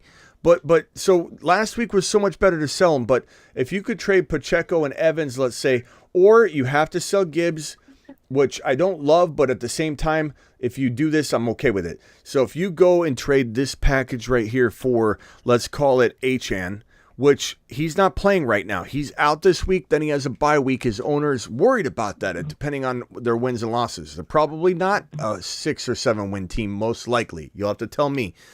But this right here allows you to get another player. Because you're giving 2 players, granted Gibbs is on a bye, but he comes back the next week. You're able to get a pretty significant piece here, considering that the owner's not using Achane at all right now. So, they're not going to say, oh, that's all I'm going to give you. They're going to understand. You're not getting a single thing you can use for 2 weeks. So, it just depends on what you can get back. If you could get back that Ridley, you could get back that Deebo Samuel, you could get that Aaron Jones. That is where you absolutely crush if you were to try and trade 2 of your players. But I'll just tell you right now, your team's too fire to worry about it. Don't make a stupid trade. I'd rather hold than do anything, bad. So you would prefer I go after guys like Achane and Ridley instead of a tight end or a better quarterback or a more safer running quarterback? Well, I mean, you got Kyler's pretty solid. I would definitely trade Kyler and let's say Evans for, it's another good angle. Evans and, I mean, there's 100 things you could do. If you could get Mahomes right now, doubted a little bit more than he should be, for Evans and Kyler, I'd do that. Mm-hmm. How do you feel about Andrews? I know you were hesitant on Andrews at the beginning of the season because he gets hurt a lot. Are you not on the Andrews train? I'm getting more back on the train now that I feel like Lamar's on track and all that. But I would say, am I worried about Ferguson enough? Not necessarily worried about Ferguson enough. He's pretty decent. But if you could get rid of Evans to upgrade Ferguson into Andrews, sure. Do I want to get rid of Gibbs on that? Maybe. It's pretty even. I think getting rid of Gibbs is going to hurt, but at the same time, if you get Andrews or you get Mahomes or you get Achane and a Ridley or whatever the case may be, you'll be fine getting rid of Gibbs. Even if Gibbs pops off, you're both going to benefit from the trade. It's not like you're going to be like, oh my God, I can't believe I'm not going to relish in anything positive at all. You'll be fine. Your worst case scenario is Gibbs continues and it's even. You always want to make a trade that even if you're wrong, if you're trading away, which I'm not condoning a lot of trading away of Gibbs. I'm just merely trying to help someone make a trade. If you trade away Gibbs and he continues to explode, your trade should be set up and designed and architected to benefit both of you equally in your worst case scenario where you traded away a guy and he kept exploding. You know what I'm saying? So make sure it's structured that way. Gotcha. All right. Gotcha. All right. Appreciate you. This is Scared Tate, right? All right. Appreciate you, man. Later. Theo. Good night, man. Theo, I got to stick to the 30, bro. I'm sorry. I got off on a tangent there, but hit me with it. All right. Yeah, it's quick. Would you drop Eagles defense or Saints defense for Demario Douglas if he wouldn't even be one of my top 5 receivers? What's the Eagles defense ranking in your league? Can you look that up real quickly? And what is New Orleans ranking in your league? Every league's a little bit different scoring wise, so I just want to get a feel. It's 13. It's 13th, but the Giants are like the worst team in the league, and I could pretty much have a defense facing the Giants every single week of the playoffs. Yeah, I mean, I'm okay with Pop. If you were to nix one of them, I mean, I'd probably rather keep Philly overall, obviously, but yeah. I mean, New Orleans is solid. But yeah, I like your plan. I don't hate that. But Pop Douglas, is he really going to crack your lineup? I don't know. No, but some people are saying he might be an Amon Ra rookie year type breakout. Could be, and if maybe you could trade him. Maybe you could trade him. So honestly, what you just said about that Giants matchup situation strategy, I'd go for it. Go get Poppy. Go get Poppy. All right. Don't be sloppy. All right, thanks. All right, later, Theo. All right, Stanton from Denver, you've got 30, pal. Hey, what's up, man? What's up? Smitty, you're my boy. Hey, wasn't Thanks, it Blue. beautiful to see what Jamar Gibbs did when he actually got some Jameer touches? Gibbs. Wasn't that great? Jameer Gibbs, not Jamar Gibbs. Jameer Gibbs. My bad. Okay. Anyway. Yes, very beautiful. There's a guy that got drafted in front of him, and he's just not getting the touches. And I'm just wondering why. There's a conspiracy. It's a conspiracy, bro. You mean Bijan? You're not remembering names very well, are you? Hell yeah, I'm talking about Bijan. The guy, Jamar. Like we gotta work on your name retention. Answer this honestly. When someone says, "Hi, I'm Steven," do you ever remember names when you shake hands? Not really. Yeah. That's all right. We'll work on it. But yeah, Gibbs is on fire, bro. What I'm saying is why is Bijan not getting more touches? I'll tell you why. It's a guy named Arthur Smith. Where'd my Arthur Smith Halloween costume go? I lost it. Arthur Smith is an absolute imbecile. And the problem is... So you and I need to go coach the Falcons, is what you're saying. Well, I mean, sure. But I mean, it's a problem. It's a problem. And I don't know that the problem is going to continue, you know? I mean, his mustache is worse than the one Draven gave me. It drives me freaking nuts. No offense, Draven. Let me see if I can get my stash back on screen here. Hold on, Draven. Where is it? But I mean, what's he trying to do? Smitty, on the real, man, on the real, is he just trying to win games ugly? Is he's got lightning in a bottle with Bijan. I know. He does. Look, I'm more frustrated than you. I promise you, because I've been cranking content out on it. Oh no. Let me tell you, there's not a more frustrated person in the entire world, because I've been cranking content out on it, putting my reputation on the line over and over and over on how good Bijan is. And right now, I look like I don't want to say a fool, but I look like a guy that didn't quite assess the situation properly. I know we all did in a grand scheme of things. I'm not a total moron, but I just think that, like, you know, at some point Bijan's talent's going to shine through. At some point he's going to have a 3 or 4 touchdown game, and then hold on. What we need Arthur Smith to do is do it on his own. Unfortunately, his own time frame, so that because it's like that guy that gets asked by people over and over, hey, when are you gonna marry my daughter? Hey, when are you gonna ask for her hand in marriage? And the guy's like, ask me again, and I'm setting it back 3 months. Ask me again. You know, like, he doesn't want to do it because everybody keeps asking. That's what Arthur Smith's doing. Every time someone says, when are you going to play Bijan? I'm not going to play him next week now. Ask me again, and I'll put it back 2 weeks. It's like he's disciplining everybody. So I just hope to God that Arthur Smith has some sort of, like, I don't know, epiphany or whatever. In you know, I'm not saying I want injury to strike anybody, but hopefully there's some sort of non-injury related situation. You know, maybe Algier has a headache. Maybe the headache was contagious, and maybe Algier has the headache, and Bijan's the only guy that can play for whatever reason, and he explodes. And then Arthur Smith's in a different situation. He's like, this is my offense. My offense produced this, and I'm going to continue to feed him. Is there a chance where Bijan does not get the work all year long? There is that world. Unfortunately, it exists, and it frustrates the hell out of me. Because if Bijan got the work we all would have given him personally, every single one of us, he would be running back 1 or 2. Be running back 1 or 2. I get maybe Christian McCaffrey might still be ahead of him. I can accept that. If anybody wants to argue that, Bijan Robinson would be fantasy football at least running back 2. He was running back 8 before the headache game. He's only played 1 game in between the headache game and right now. And he had a touchdown, and what do you have, like 50-something yards and a touchdown? It wasn't a bad game. He just didn't get fed again. But he got a touchdown. He got a rushing touchdown. Bijan was running back 8, getting completely misused, walking into the headache game. He'd be running back 2 without hesitation if he got all the work. All right, hey, I got to roll. I got to roll, Stanton. Here's the thing. Hurry up. Hold on. Here's the thing.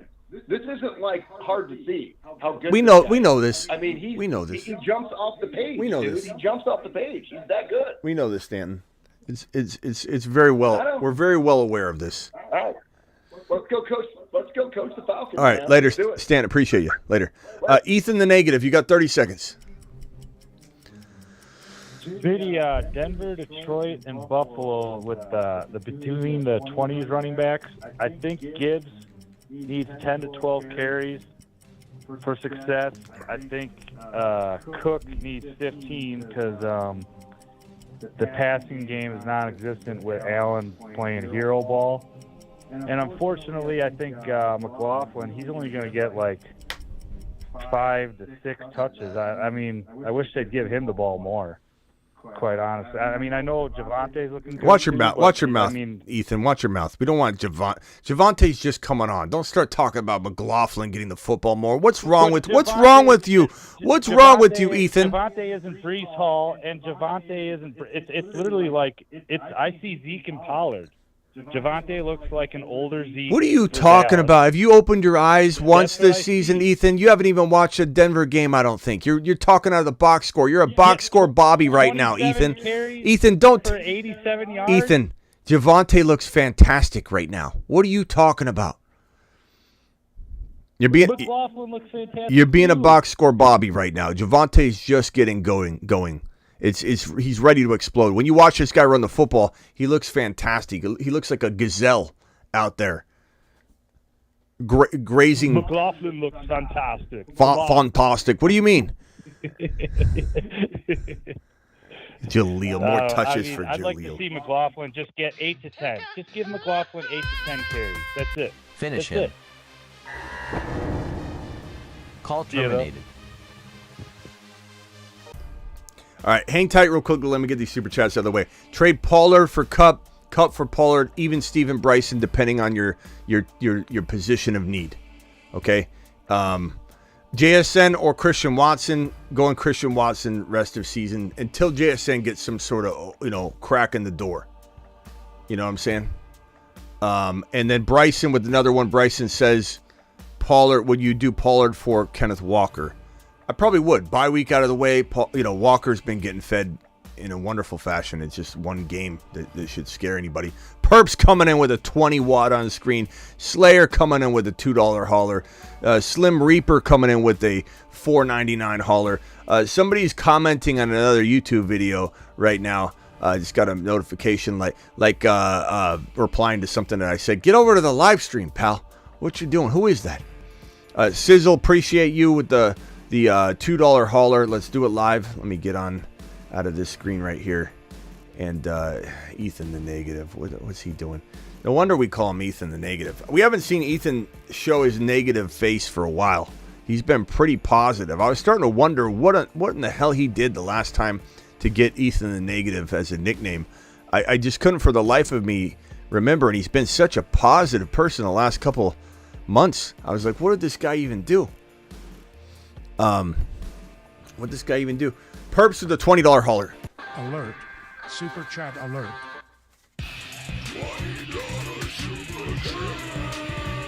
Perps to the moon. Perp says, but wait, there's more. Sounds like a cheap door to soar sales pitch. Nice work, Draven. Draven, appreciate you. Hey, Perps appreciates you. We appreciate you. Draven to the moon. Draven and Rockout, you're still there, guys? I'm going to have you hold for just 1 second. Okay. Yeah, mute for me if you could. No mouth breathing over there in the corner, and let me get these super chats out of the way, and then we'll roll with the phone line again. And if you have another question, start loading up, and I'll swing back around and answer. So Draven, start thinking of something. Rock out, think of something. Smitty watching from England. Nice. Love the channel. I'm 3-5. Trade Achane, Amon-Ra, and Herbert for ETN, Pacheco, Josh Allen. Now that's a trade, bro. So I like Josh Allen a lot more than Herbert, believe it or not. A lot more. I like ETN and Achane about the same. They're both top 5 running backs. But the problem is Achane's out for, whatever. It's understandable, but he's on his way back. He's got a bye week.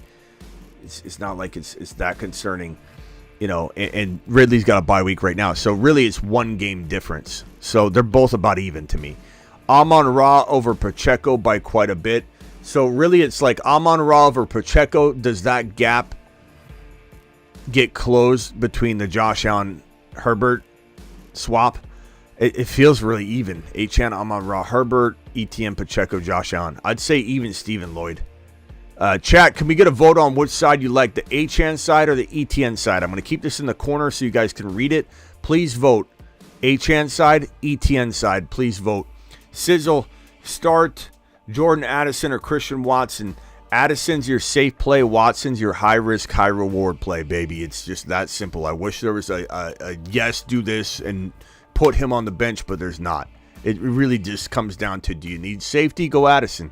But his upside's probably not as high as Christian Watson, who has 2 touchdown, 150-yard upside. And he had it last week. He had his paws on 140 yards and 2 touchdowns. And every single one of those plays, except for whatever he got, the 1 grab or 2 grab, it was all ripped out of his hands. It was contested. It was not his fault. Cowboys defense or Jets defense this week. I'm going to probably go Jets defense this week. But, that's a close one. Here's the schedule here in case you need the away and home matchups. Jets are I just think the Chargers are a little more capable of, I think, turning the football over than the Eagles, but you never know. The Eagles are the Dallas Cowboys are a great defensive play, but Slim Reaper with a $5 hauler, 4-4, traded away Waddle, Bijan, Goddard. I have Kincaid for Diggs, Pacheco, and Palmer. Waddle, Bijan, Goddard for Diggs, Pacheco, Palmer. Pretty even, Steven, I guess. Yeah, because Diggs beats Waddle by a mile. Even though we like Waddle, it's still a big upgrade. Bijan and Pacheco. Right now, it's even, if not Pacheco, worth more. But we do think Bijan will overtake him. But that's a what if, Fair market value says that's even trade. I'd say the Diggs side wins on that one. I'd say nice work. And was there another question in here? Thoughts on, let's see here. Pacheco, one running back, 2 are Kamara, Breece Hall. Yeah, so I'd say the Adams side. This one right here from G Money says, guys, people are legitimately giving up on Devontae. I just did a trade. I give St. Brown and Carr. I get Devontae Adams and JT. Attaboy G Money. Attaboy G Money. Got him. I feel like I've become the channel that's highest on Devontae Adams when I was the channel so low on him. It's the nature. It defines this channel. If you don't like that about this channel, I don't know why you're here. Because that's me. That's this channel. That's Adjust and Adapt. And that's how you're going to get content from here until the end of this show. There's nothing that defines this channel more than telling you to stay clear of Devontae Adams and every single Las Vegas Raider all season long. Let people draft him high. Let him choke on the value all season long, and then flip of a switch, we go get Devontae Adams and we do it live. That is the definition of this channel, and if you can't understand it, I can't help you. And hopefully everybody voted on Lloyd's question here. Let me kind of take a little gander at the comment section and see what you guys ended up saying here on this Lloyd situation. Appreciate you all Let's see who said Achane side. Let's see who. Bijan will be number 1 soon. I like the way you think, David. We've got, let's see here, no brainer. ETN side, easy ETN side. Looks like the Achane side, Josh Allen side, Achane side, ETN side got a majority of the votes. Hopefully that little group think helped you out. 10-man PPR, need 2 flexes. Hendo, Rice, JSN, Dell. I'm going to go Rice and Hendo for safety. Rice and Hendo. I maybe go Rice and JSN in full PPR like this for high risk, high reward play. But that's a close one. And 91 says, I'm sorry, but anyways, the first 2 super chats were supposed to be together. That's the way I was trying to say it. But anyway, the first one was showing the trades I made already, and then my team after. Okay, gotcha. Your team looks fire.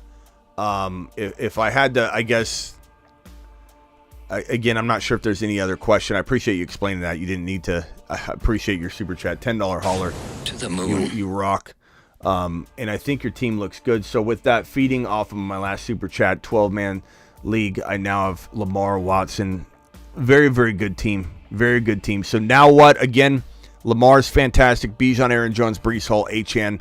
Assuming you can start all those running backs, and even if you can't, I don't necessarily knee-jerk react into a trade, but assuming you can start every one of those running backs, even Achane upon return, I love the team, and I don't probably move anything. If you can't start all those RBs, I only contemplate trading Bijan or Aaron Jones. I don't trade Breece Hall. I don't trade Achane, and you might have to wait on Bijan and Aaron Jones, so your trade might happen after this week. Not to mention some buy low receivers will enter the equation, so really your team is a wait and see.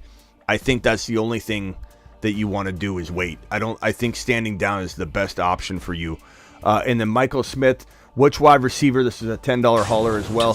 Which wide receiver should I pick up off the waiver wire? Quentin Johnson, Shaheed, Dotson. I probably lean. Look, Downs is safe, and Shaheed is kind of safe. Downs probably safer.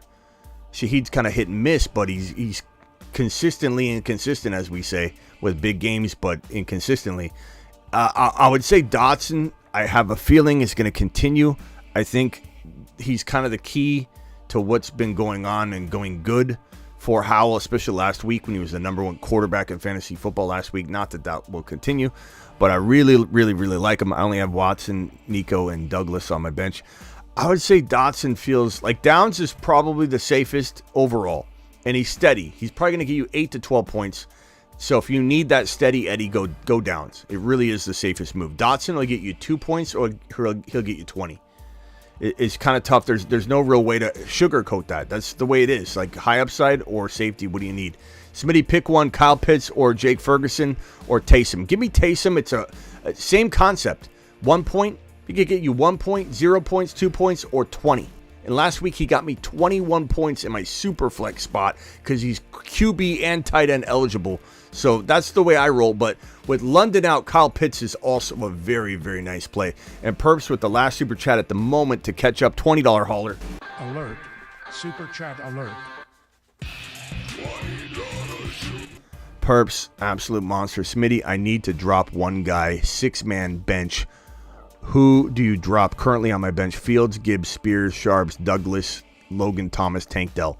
Tank, I dropped Logan Thomas. If that's not your starting tight end, not too worried about it. I feel like there's always unless you feel differently, if there's not a great tight end out there to pick up in a pinch later on, maybe you drop Tank Dell, but I would drop Logan Thomas, and I'd be more comfortable hanging on to the rest of those guys. And Lloyd from London says, I'm 3-5, 12-man half PPR team is Josh Allen, Diggs, Pickett, Downs, Dell, ETN, Gibbs, Javonte. Fantastic team. Andrews, package something or make a trade. Josh Allen, Diggs is fantastic.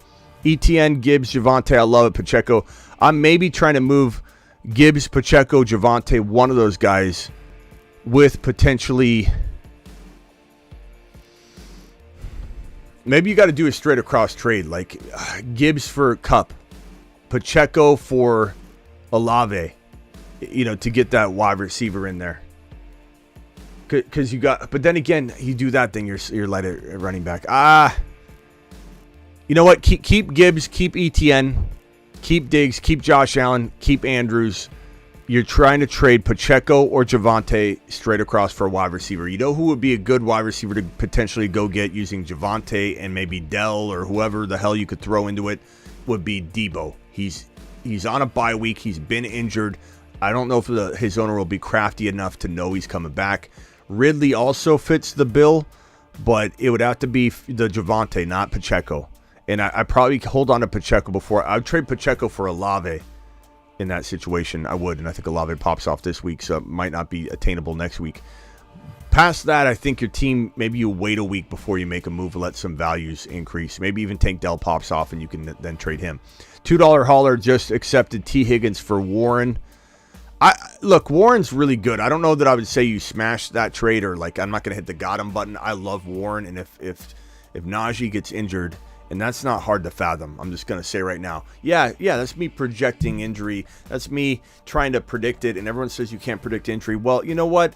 Najee's kind of he feels like a very, very likely disappointing type player. And yeah, he scored a touchdown last week. Yeah, he didn't look too bad last week, but he just has that disappointment vibe. And if Warren gets the job, he looks so much better. Warren's going to explode. So I don't necessarily think you got him. But I think at this moment in time, if you need a wide receiver, that wasn't a bad move at all to make, to be honest. On either side of the trade, it's definitely doable. Perps with a $2. I have Ferguson as my other tight end. Fergie, I don't even know what the question was. That's how quickly I will forget what. Did I call you Fergie? Perps, I don't remember what the. Oh, Logan Thomas. Okay, that was relating to Logan Thomas. Yeah. All right, and then last two super chats. Sorry, guys, they keep coming in. Appreciate everybody. Got offered Adams, Atwell for my McLaurin Henderson. Smash that. Got him. Got him. G-Money's right, and I'm going to go to G-Money next. G-Money's right. I think it was you, G-Money, that said that. Everyone's just giving away Adams. It's crazy. And Rashad White or Zach Moss tomorrow. I'd go Zach Moss. Personally, thank you for that. Thank you for that super chat. Who was that just sent that one? That was Scott. Scott, I would go Zach Moss. He's just been consistent. All right, G Money, was that you that sent that message that you got that trade done? Was that you? G Money, you're muted. Yeah. Yeah, G Money, was that you? What? That said you got Adams in a trade, or no? No, that wasn't me. I forget who sent that. What's up? What can I do for you, G Money? Appreciate you. What's up, man? Yeah, for sure. So no, I was just gonna ask. I got Tony Pollard. I didn't see the beginning part of the show, but I got a Tony Pollard question. So, I got Kenneth Walker, Rashad White, and I know it sounds crazy, but for some reason I think those two players might outscore him this week. I'm not going to call anyone crazy for certain moves like this, because whenever I do it, it backfires on me greatly. And like, how could you sit George Pickens this week, and then he goes out and gets negative points. Yeah. All I'm going to say is I'm passionate. And yeah. I'm passionately against valuing this guy anything but a wide receiver one. Passionately. So wait, who are you talking about? Pollard. My whole intro, I don't know if you're here from the intro, but it was all about Pollard and Olave. So like, you're going to have me wanting to press the take a lap button.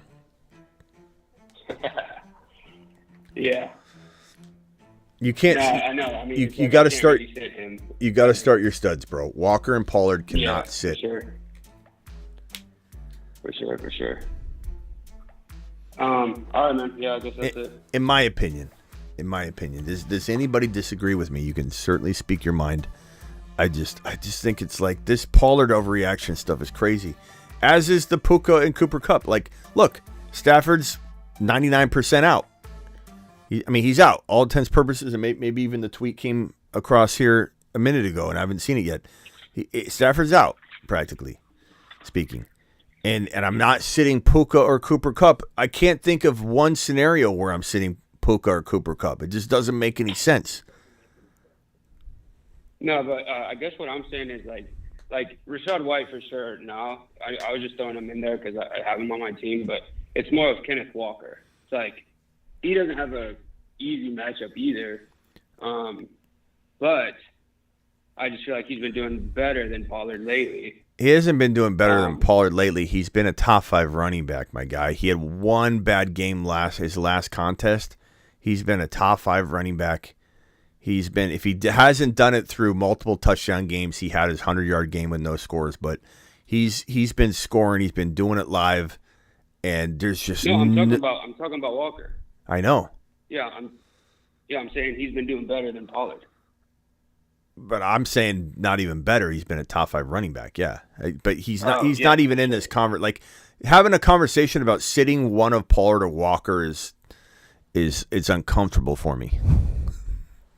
Okay, well, look. Here, let me put it like this: I have Mostert, so he's a lock, right? Like I can't sit him.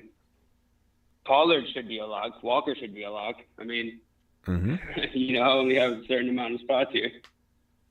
Yeah. So, I think I'm gonna go with Mostert and Pollard, or maybe try to put Walker in my flex or something. Try to. Like Walker's your running back. I mean, you could say Walker's your running back 1, man. That's the part that's like getting me. It's like, how are we having these conversations about him? Well, I could find a way to put him in my flex. Find a way to put a top 5 running back in your flex. I mean, listen to the conversation we're having right now. What's Walker ranking right now? And I'm going to pull up a random league. I know he had his bad game.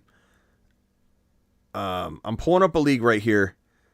I just want to see where he's ranking after that game. I mean, he surely dropped, but hold on. Season stats, running backs. He's number 8. It was a bad game. He had his bye week already, and some players have not had their bye week, so it's going to all kind of even out soon. But he had 2 touchdowns in week number 2. Week number 1, he had his 64 yards, 4 catches, 3 yards. Didn't have the best week 1. He was running back 26. So he kind of started off from behind. But then Walker had a 2 touchdown game. Let me share my screen here and show his game log. Walker had a 2 touchdown game in week number 2. You can see it right here. Week number 2, and you can see the week number 2 is right here. So he had a 2 touchdown game. Let me put the 2 touchdowns in the final column there. There we go. 2 touchdowns, 1 touch. Actually, hold on. Okay. 2 touchdowns, 1 touchdown. Yeah, granted, the 100-yard games haven't been there, but the 1 week in week number 7. But the volume is there. The production's there. The trust this team has in him, the amount of touches are there. 17, 18, 17, 19, 26. There's only one game, week 1, where he doesn't have a green line. Actually, week 2 in the yardage department, pretty much green line down the board, except for his last contest, where he still had 66 yards rushing. But that's top 5 running back material right there. That's top 5 running back material, and we're talking about him. And he's been catching the ball a little more. I mean, look at the targets. Look at the receptions. 3, 2, 3, 4. Everybody talking about how this guy wasn't going to pull in passes. Granted, I want him to be a little bit more involved in the passing game, and I think he will. But he's the guy they trust near the goal line. Would I trade him for Eckler straight up? Yes, I would. But that doesn't mean I don't like Kenneth Walker. It just means that, there are players that I think have a little bit more value, and they're good buy lows. Yeah. And that's not, I love Walker too. I guess what I'm saying is out of those 3 running backs that I have, which ones are you locking in your running back? So Mostert, Pollard, and Walker. It's tough. No, it's not tough. So what are you doing? Well, come on, you want me to be you're a double confirmation Donnie right now. You're a double confirmation Donnie right now, G Money. You know I love you, pal. You're my boy. This is just us at Thanksgiving having a little bit of almost a disagreement here.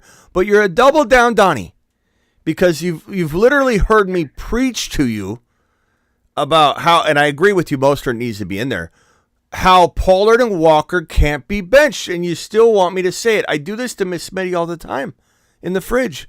Hey, is that turkey old? Well, what's the expiration date say? Next week, okay. So, Miss Smitty, is the turkey old? What did the expiration date just say? And I want her to say it. I want her to verbally say it. Here, G-Money, let me tell you. Start Mostert, start Walker, start Tony Pollard. It's not tough, and it's not close. And guess what that means? One of them is going to get outscored by Rachaad White this week. Yeah. Exactly. All right. Hey, I got to go, G-Money. Appreciate you. You know my answer. Appreciate it. And this one right here from Jesse, Pollard or Hubbard? Come on.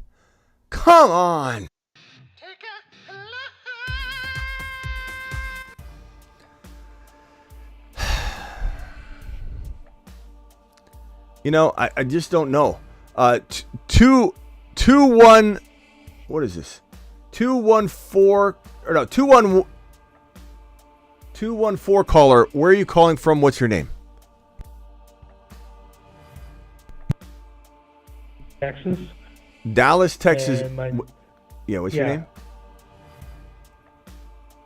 What's your name? Who? KT. KT from Texas. KT? Yes. Pam? Pan or Pan? I'm actually Megan 91 on the. Okay. On the. All right, KT from Texas. What can I do for you?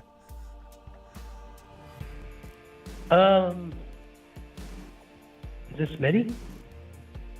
This is Smitty. You called the Fantasy Football Show. Did you call the right place? Are you trying to order a pizza? Yeah, I called the right. Okay. No, I didn't think I ever talked to you. Wow, that's crazy. Domino's. Is this Draven? So I'm Megan 91. That's actually my wife's account.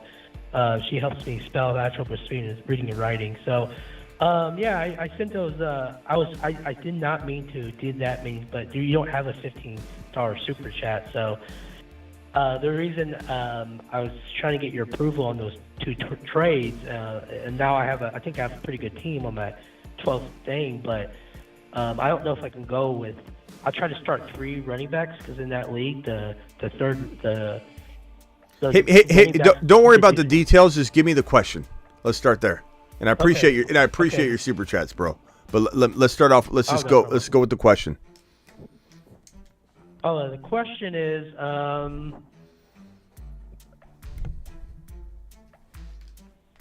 so I don't need to do anything different, because I'm gonna go with 3 running backs at all times, and other than Lamb, I think those 2 trades I got is trying to build for that second receiver, either Ridley or Olave. One of them should pop off, right? I believe so. I believe so. I believe so as well. So Ridley, Olave, okay. So what's the question? What can I help you with? Okay, so how do those trades go? Do I think for buy low knows one thing? Do I have a receiver 1 potentially going with CD? So you got CD. Yes, Lamb is a wide receiver 1. Lamsky is a. We even have an animation for him. We wouldn't waste our time with Lamb if we didn't have an animation. Well, I'm a Cowboys fan, so I love Lamb. Yeah, and so we're I'm good. I'm trying. Yeah, I was just trying to build. Are you calling for some reassurance? Did you just want me to tell you you did good, and it's okay if you need that? You want a hug? No, I always look for the. I do. No, I always look for that Smitty approval. I've been a big fan of you for a year now. I'm just trying to get that smoothie, the moonshot or whatever. Because I'm just trying to the moon. Moonshot to the moon. Another wide receiver to pair with him. So I was like, the only way I could do that is build without taking my running backs away. Yeah. So I like to buy low on those 2 guys, and hopefully one of them could be another. First of all, I'm not going to send you to the moon, bro. I'm just not doing it. I'll send you to Saturn. How's that? To Saturn. To Saturn, baby. Saturn's even better. How you like that? Okay. Is that good? I like that. I really okay. do. You want to go to the moon? You wanted to go to the moon, didn't you? You're upset. Let me sing you to the moon. I'll sing you to the moon. It's okay. Hold on. To the moon. Okay, you went to Saturn and the moon. Very few people get to go to both places, so that you're in a special club, pal. All right, so Olave, Ridley, Lamb. If I had to rank this, let me put you at ease so you can sleep tight tonight. If I had to put you at, I'd say this wide receiver room is a 7.5 out of 8.5 in terms of wide receiver rooms. And I know most people are going to say, "Wow, Smitty, you're really giving this wide receiver room a lot of credit," but it's a big range. Like 7.5, that's a C. But it could be a B plus. You know what I mean? It just depends on if Ridley bounces back, if Olave bounces back. Lamb is doing Lamb things. Lamb Chops is a bona fide wide receiver 1 without hesitation. Ridley, people hate him or people love him. Olave, people are starting to hate him, but I like both of them. And Smitty approves both of them. I say you're going to be trending toward this 8.5. Just hang tight, be patient, let them try and ball out. And as you said on the live stream, at least one of them, I believe, will bounce back consistently. If not both, but at least one of them, I think you're fine. I don't think you need to make any crazy wide receiver moves. I hope that helps you. Yeah, and I don't want to give up any of my running backs. On this league, the running backs are the kings. Just scoring rise. So I start all three. And have one in case of injury. But yeah, I don't know why people hate on Ridley. Ridley was away from football for a year. That's just retarded if you think that he's going to we don't say that word in today's society, pal. Oh, sorry. Yeah, well, I feel retarded sometimes. Hey, we just said we don't say that word in today's society, pal. I'm sorry. Okay. Is there anything else I can help you with? No, that was it. Thank you, Smitty. I really appreciate it. You're the man. We sent you to the moon. We sent you to Saturn. Do you feel satisfied? Can you sleep at night? Yes, I can. Okay. I promise. If I have any room, if Draven doesn't suck every last dime out of me when I adopt this kid, and he wants to upgrade his room with state-of-the-art monitors and everything like that so he can keep up with the show, I will look into adopting you as well. I appreciate you very much. I'll send you to the moon one more time. To the moon. And I'm completely joking. I'm not adopting a single one of you. KT, appreciate you. Call in anytime. Let's go over to Chris from Vegas. Chris, we didn't have a chance to talk the other day when this whole Raiders situation. You called in and then we didn't talk about it. Hold on one more second. Christopher Smith, who owns the phone line, by the way, just dropped $100 hauler in the building. And I haven't even had my YouTube exclusive memberships open. I don't know if anybody like Christopher or anybody else dropped any gifted memberships. Let me just pull this up real quick and make sure I have this on screen, because this is how I see if that happens, because my system doesn't show me the gifted membership stuff. Let me click on this right here. Boom. Christopher Smith to the moon, $20 hauler. Let's go. Alert. Super chat alert. Damn, Christopher Smith coming in with the wad. Just straight wattage. Let me put that on screen here. Christopher Smith, appreciate you. Apex, appreciate your super chat. And Oliver, appreciate your super chat. Let me get those off screen real quick. Let me get the chat pulled back up so I can read everything and be totally aware of what's going on inside this show, and try to answer as many chat questions and keep a pulse of the chat going as well. Okay, so yeah, it was a little funny when damn, I forgot his name already. It was who was the guy that just called? KT. He was disappointed. Rock out. I sent him to the moon. I sent him to Saturn, which is further than the moon. Didn't he sound disappointed?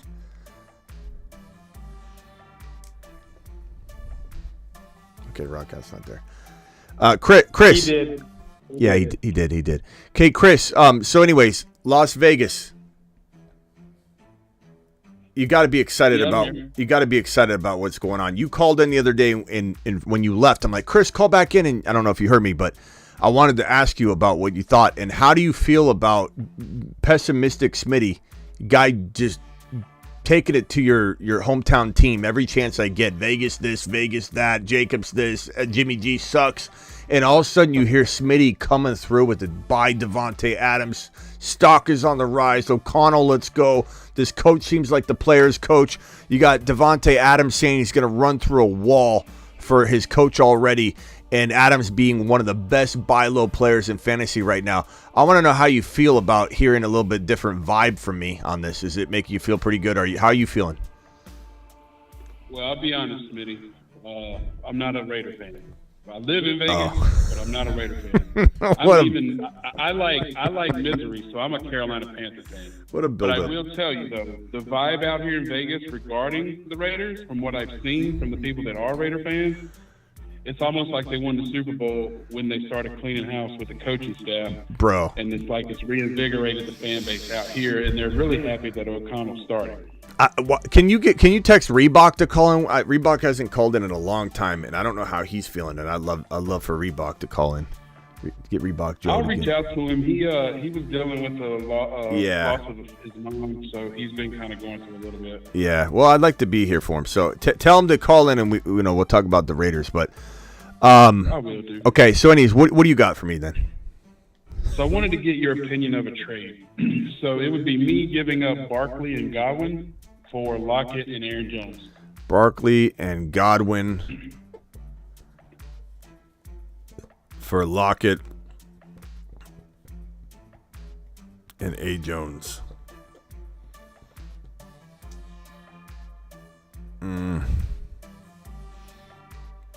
I think you got to lean the Barkley side for now, but I do think that Aaron Jones is on the rise, but I don't know. I think buying Aaron Jones at Barkley's value doesn't seem appropriate yet. I think it could after this week, but it also might not. And if Aaron Jones doesn't do it this week, he's gonna be like flex fodder. It's gonna be a flex play to people after this week. So I think you're buying on the spec, and I don't know that Smitty approved that. I think you should probably. So I'm 4-4 with Barkley and Godwin, and I have Brees, and I also have Achane coming back as well.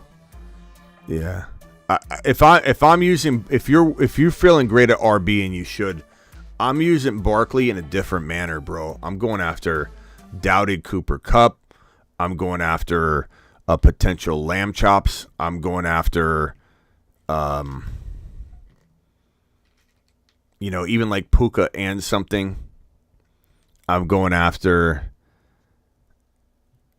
something along those lines, my guy.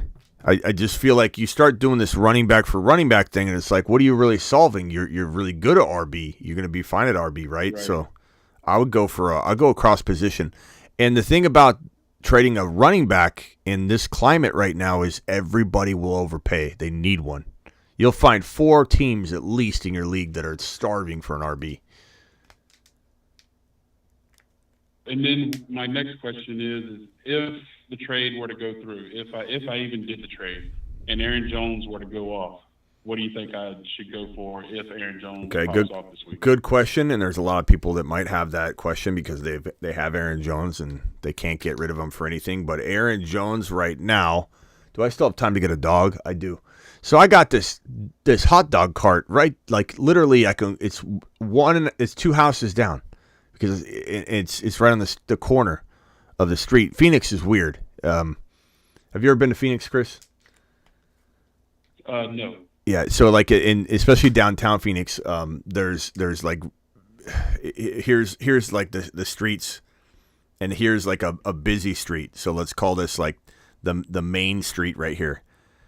And then all these are all the residential streets, the side streets. They're not the main streets at all. A lot of times downtown Phoenix, every single one of these end units on the corner all the way down the street are businesses. And then once you pass the business, the second house, the second lot, the third lot, the fourth lot, the fifth, these are all homes. That's just the way Phoenix is.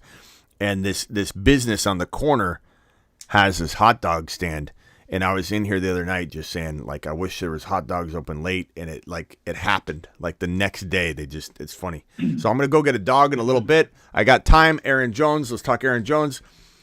I would say if Aaron Jones pops off to the tune of 100 total yards and a touchdown, I'd probably say that gets you a Cooper Kupp pretty easily if Cooper Kupp goes out and has a bad game because he's on a bye the very next week.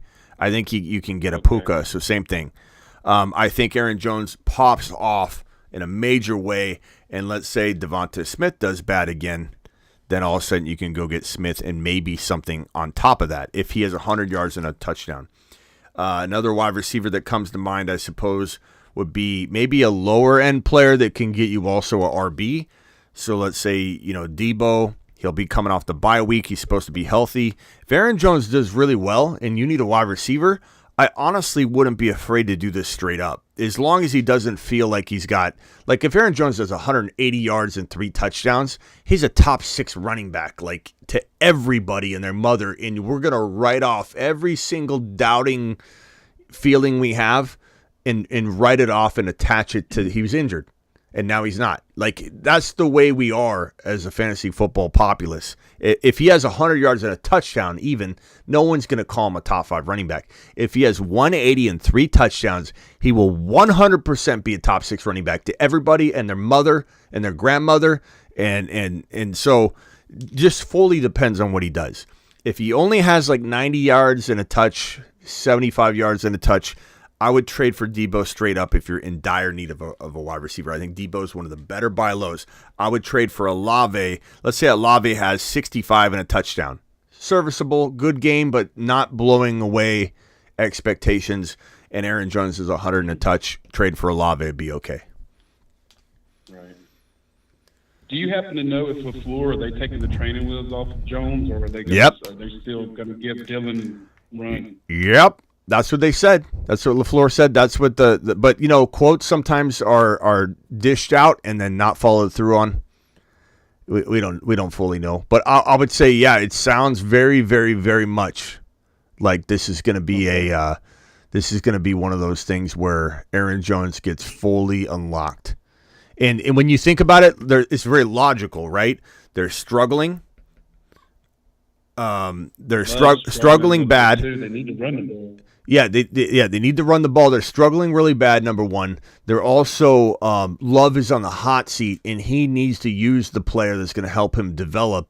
I don't need to write all this out.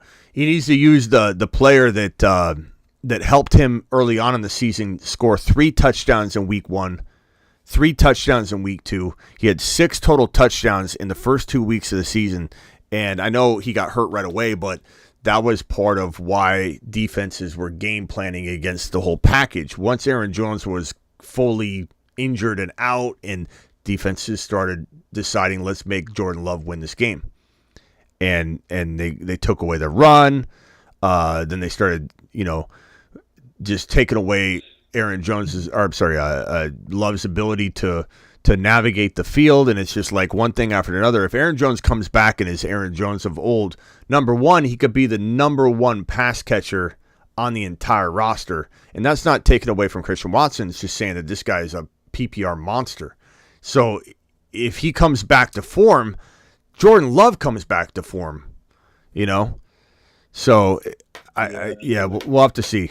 I think trading Aaron Jones low or even medium rare right now would be a mistake. I think I'd let him go out there and dance a little bit, see what kind of value he gets. I'd take the risk that he goes out and has a dud game. I'd take the risk of holding him at that risk, because I think the risk of him blowing up and you getting more would be a bigger mistake.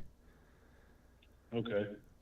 But I'll reach out to Reebok and tell him he needs to call in and get back on top of that. But when are you coming back out to Vegas? Anytime soon? I'm hoping I'm gonna get in contact with my boy over at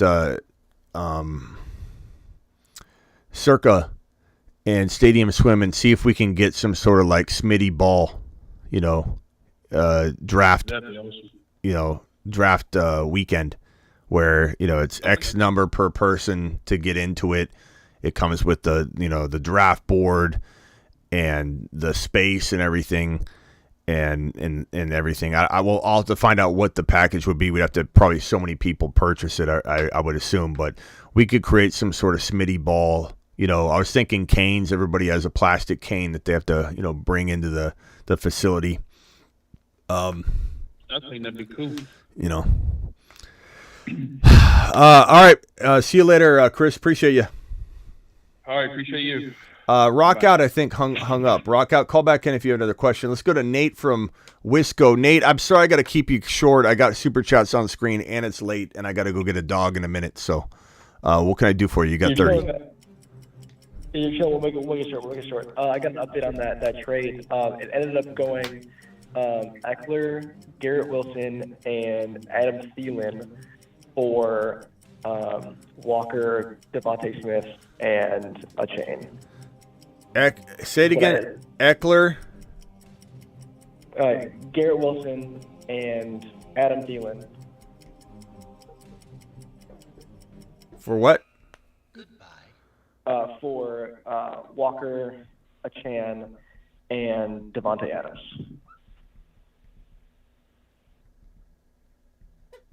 Okay. So I'd rather have Eckler over Walker, but not by a ton. I just think it's a good move.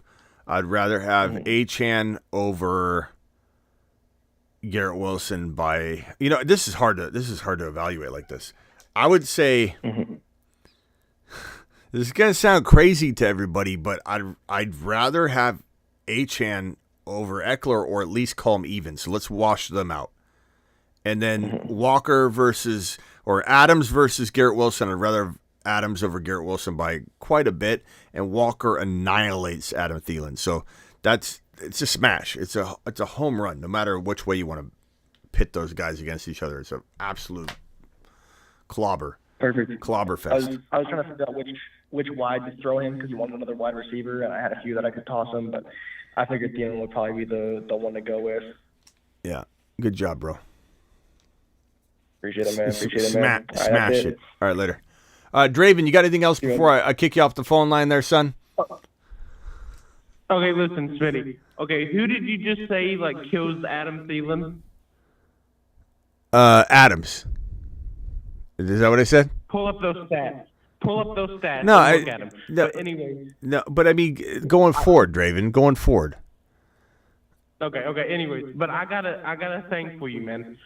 What if you do? You know how you have your super chats, okay? What if you do a PayPal donation, and I say put this thing at 5,000, and people could just donate, and if we hit that goal, that you run a 40-yard dash for us? What do you think? You can make it 10,000, and just have a little donation thing, and just keep it on though, and just mention it every now and then, and you got to do a 40-yard dash for us. Hey Draven, let me just say this. It's not a bad idea to put some sort of Smitty will do this if we hit this thing, but I don't think that's the idea. 40-yard. People aren't paying. People are going to pay 10. People are going to spend $10K to watch me run 40 yards, Draven. What are we doing here? Maybe Smitty carries a. I mean, Draven, we could come up with something a little better than that. maybe carry a 45-pound plate a mile.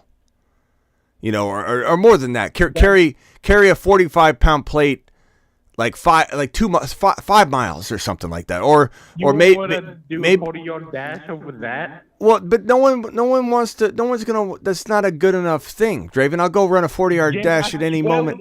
Put it on though. But I swear people would donate. You might be right, Draven, but I'd rather give the people something better than a measly 40-yard dash. Can we come up with something bigger? Chat, everybody let him know 40-yard dash for 5,000. And give us to the combine to hit it. What? I swear, just do it. And just mention it at the beginning of every show. If you want to watch me do a 40-yard dash, hold on. Donate to my PayPal. Let's try the intro out real quickly. Ready? All right, Draven, be quiet for a second. Ready? Welcome to the Fantasy Football Show. If you guys give me $10,000, I will run a 40-yard dash. Smitty, I swear, you don't even got to do that. People would donate. People, I swear, please. Okay, do 2,000 then. I can't even keep a straight face, Draven. Draven, I can't even keep a straight face. And listen, even hold if you don't hit it and you get like 1,000, you still got $1,000. Draven, You know what okay, I'm saying? okay, you're right, Draven. Hold on, let's try this one more time. Correction: the GoFundMe hasn't gone quite to plan. A couple weeks ago, I announced we're going with a 40-yard dash for $10K. We're gonna lower it down to $1,000. You give me $1,000, I'll run a 40-yard dash. Smitty, I swear to God, people would donate. Just do it for us. Just put it up there and just leave it and just mention it. Are you every sure now you're and my then. son? And people would donate it. I don't know if I'm trying to help you out, Dad. All right, thank you, Draven. I appreciate you. We'll think on it, okay? Thank you, Smitty. All right, go get Please some do sleep. it. Get to bed early. Look, Draven might be onto something. By something, I mean like, hey, let's come up with the goal, and maybe we do something crazy. You know what I mean? but a 40-yard dash. But a 40-yard dash. What are we doing? 10 grand for a 40-yard dash? Oh God. I just don't understand how that would even go. Let's go. This is Perps with the Perps with a $20 hauler earlier. Alert. Super chat alert.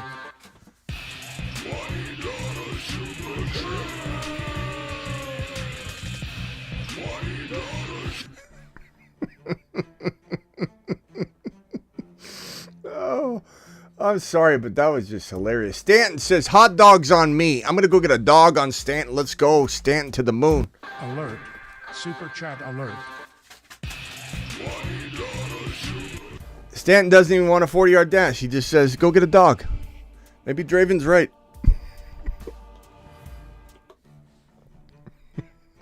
Draven. Half stash, Smitty, keep doing God's work. Thank you. Yeah, I guess you guys could call me Half Stash, Smitty, a.k.a. Half Stash. I mean, Draven giving me this Half Stash situation here. Draven gave me this art where my hat's cut off. I've got half a mustache. And he's like, Smitty, I got a gift for you. And he sends me incomplete ideas, Draven. I love it. Thank you, Stanton. Appreciate you. You gotta be kidding me. Oh. 40-yard dash. I never knew 40-yard dash was that popular amongst the people. This one here, sold Ridley and Flowers for Cup. Sold DK. I like that. Sold DK and Cook for Eckler. Like that. St. Brown. For Eckler and St. Brown. Sold DK and James Cook for Eckler and St. Brown. Okay, you had me on the first one. Now I realize you're playing with a bunch of corpses, Oliver. You had me proud of you for a little bit. I can't even send you to Saturn on that because those are just robberies, bro. We're gonna go ahead and give you the moon button. To the moon. But I can't in good conscience hit the Saturn button when you're taking advantage of Grandma and Gertrude and Uncle Buck, who doesn't even play fantasy football, and you talked him into doing the league last second. Need 2 wide receivers and 1 flex. Devontae Smith, Garrett Wilson, and Waddle. Look, I don't know how you sit Higgins, but you do, because you do it live. Perps, appreciate you. Perps says Christopher Smith wants to sponsor Draven's adoption to the artificially created Smitty family. But I am with Christopher Smith on Smitty's phone line comedy better than any stand-up show. It is pretty good. Christopher Smith dropping the $100 wad on screen. He says phone line never fails in its comedy. Smitty to Neptune, not Uranus. Appreciate you for the super chat, my broski, my buddy, my pal. Apex, appreciate you. 12-team PPR, QB, Herbert, Roshan. Actually, let me go back to the other screen here real quickly. Christopher Smith, thank you. Let me hit this. We're done with the phone calls for now. I'm sorry, guys. The phone lines are closed. Thank you, Christopher, for the $100 hauler. Apex, Herbert, Jacobs, Mixon, Gibbs, Roshan, Waddle, Devonta Smith, Garrett Wilson, Higgins, Dotson, JSN, Ferguson, McBride, any upgrades you recommend. This team, I'd say, like, even though I do like where Jacobs' value is going, I'm still tempted to trade Jacobs and Mixon. I'm still tempted to go get Achane any chance I get. Waddle, Devontae Smith, Garrett Wilson are very decent wide receivers.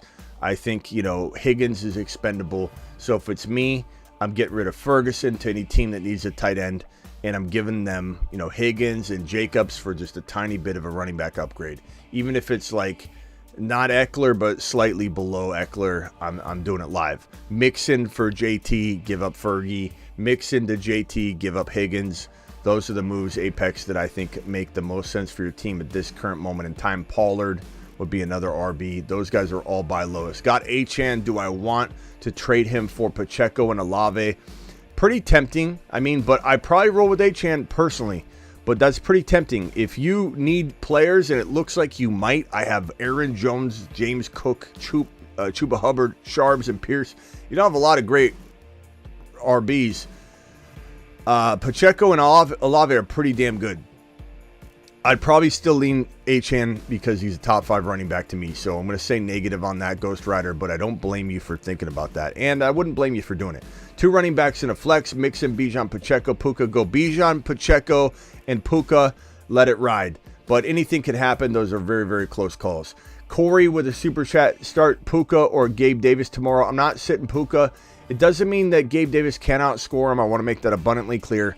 Anything can happen, but I'm not sitting Puka. I don't care about Stafford's situation. I'm just not sitting Puka. They target him a lot. McVay could still have this as a pretty decent, you know, target share type of situation, but it won't be the same, but it could still be good. Record is 3-5. Not to mention Kupp or Puka could still have 100 yards and a touchdown. I just think without Stafford, you can't have both of them pop off, but maybe Puka's the one that has more work. Record is 3-5. What moves do I make? T. Barkley, London, Pop Douglas. This is Keenan Allen, Puka, Bijan, Swift. It's a good team. It's a good team. Achane in the wings. I'm probably saying trading because you've got Bijan, Swift, and Achane. I'm using Barkley to go get that Cooper Kupp, that Lamb, that Olave, and something, that Debo and something type of move. And Barkley gets it done. Barkley, do it live. Get rid of him on the high. Get rid of him so much on the high that even if he continues to do well, you break even. You know what I'm saying? My T-Law, Aaron Jones, Ridley, Watson for Hurts and Garrett Wilson. Probably take Hurts and Garrett Wilson, but it's very close. And it kind of depends on the depth because that's a lot to give up. 500 for you to chug a 1/5 of a Jack Daniels and 3 Glissies and run a 40-yard dash. Now maybe we were onto something. Maybe if I eat 40 hot dogs and then run a 40-yard dash. Like, that's something that people might be willing to see. But this whole just running, can you imagine? Okay, 10 grand's collected. And then literally, I think I'd run in the 4s. Especially if I trained a little bit. It might not be 4-3. It might not be 4-4. But I think I'd run in the 4s. Can you imagine 4 seconds later, it'd be over. Fourth quarter, 10 G's, I'll run a marathon. I mean, that's more like a marathon or something. I mean, a 40-yard dash. Maybe I go through the whole gauntlet of the combine. And I don't think even that's good enough. What's up, Smitty? Drinking some brewskis. Smitty the GOAT, 5-3 because of you. Thank you. Appreciate you, Anthony. Anthony to the moon. Gaming, appreciate you. Flex, Quentin, Shakir, Osborne, Mingo, Roshan, and Ingram. I'd probably say give me Quentin, I guess, in this situation. Just because, he's going to have opportunity with the injuries of that wide receiver room. So I'd probably say Quentin with Palmer out. Start 2, 1 running back. Start 2, 1 running back. I'm going to go with Higgins and probably Dotson. Or if you want to go super safe, Higgins and Hunt might be the safest combo, but I would probably go Dotson over Hunt personally. Adams, Allen, Wilson, Pittman, Nakua. Got a bench too. Let me rank them in this order for you. I would say Adams number 1, Keenan Allen number 2, Garrett Wilson number 3, Puka Nakua 4, Pittman 5. That way you have at least my order might even help you a little bit more. Draven to the moon, $1,000 for a dash, please. Smitty, make the graphic. Draven, appreciate your super chat. And a $10 holler from my boy Zachary as I head out to get a hot dog right now.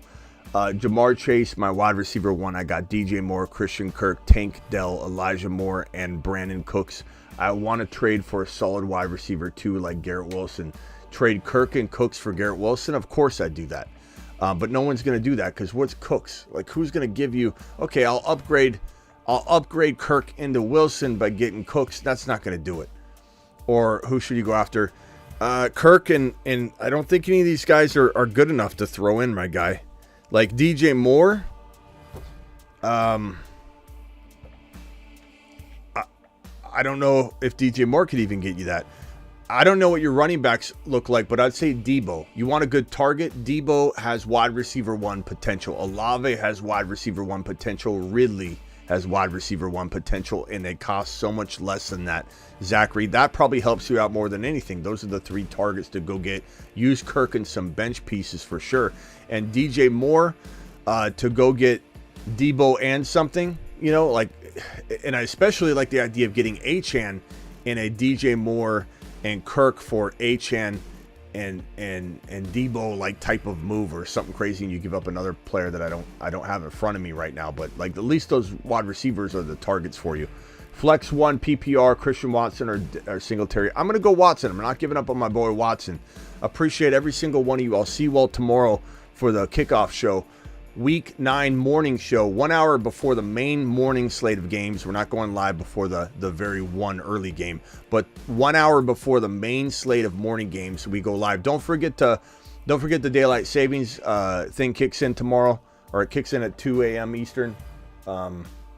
So understand that the games are going to start a little later. I'll see you here at the normal time, 1 hour before morning slate game kickoff. Thank you for all the super chats. Appreciate you all. Thank you to Stanton for the $20 hauler. My boy Stanton coming through big time. Perps with the $20 hauler. Appreciate you, Perps. Christopher Smith to the freaking Christopher Smith to Saturn. Perps to Saturn. You hear me? You hear me, broskies? Christopher Smith, Perps, you guys are absolute machines. Perps again with the 20 wad. Perps, I love the way you do business. Perps right here. Perps is the man. Christopher Smith's the man. Maverick is the man. $20 hauler. Maverick, appreciate you. This one from John. John B, you are a monster. You're a menace tonight with the $20 hauler. Chase, a menace tonight with the $20 hauler. Stanton doing Stanton things and buying hot dogs for me tonight. Stanton, this one's for you, pal. I'm gonna go get this dog right now. Watch my Instagram, guys. On IG, you're gonna see me with the dog purchase. I'll maybe even show it, and then I'll show the dog at home. I'll put a little cheese on it because your boy likes to add a little cheddar cheese on top of a dog. That's just the way I do it. That's the way Dad did it. It's the way I do it. It's the way America does it, and it's worked out pretty well so far. I'll see you all tomorrow.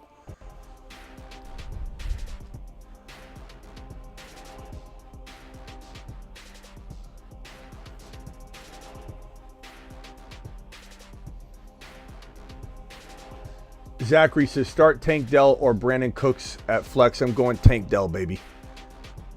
Anything can happen, though, Zachary, at that level, so trust your gut. But I'm going to go Tank Dell, delayed birthday celebration.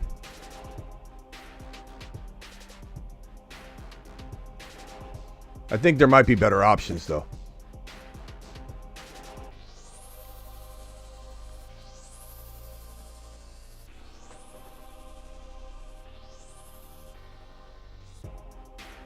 It might be bacon wrapped, Alejandro. All right, see you all tomorrow. Appreciate you. Brees Hall is 8 foot tall. He will always answer the mother. Real quickly, call. hit that like button on the way out the door. It does help the channel quite a bit. We got 180 thumbs up with 400 of you still in here. So please punch that thumb up button on the way out the door. Brees Hall is 8 foot tall. He will always answer the mother freaking call. Don't let him fall. In the third, don't stall. Just give Batman the freaking football. He's Brees. He's Brees. He does a hull of a job. A hull of a job. A hull of a job. Brees Hall, please report to the moon. He does a hell of a job. Don't forget that dog, the hot dog, will be on my Instagram. You just click on my little circle there, show my stories. You'll see the story there. And I'll leave you with one more oldie but a goodie.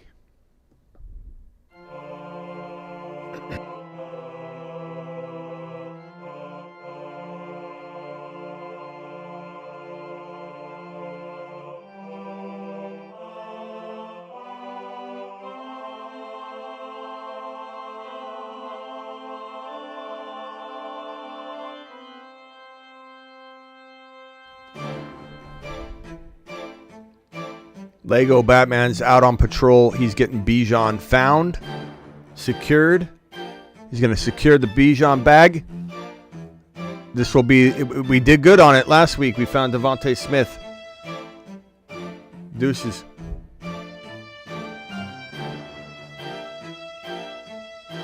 Get Brees. People are getting burrowed left and right, and people are going to remember it. Get burrowed. The stack above all stacks. It's time to drop the pancake emojis in the live chat.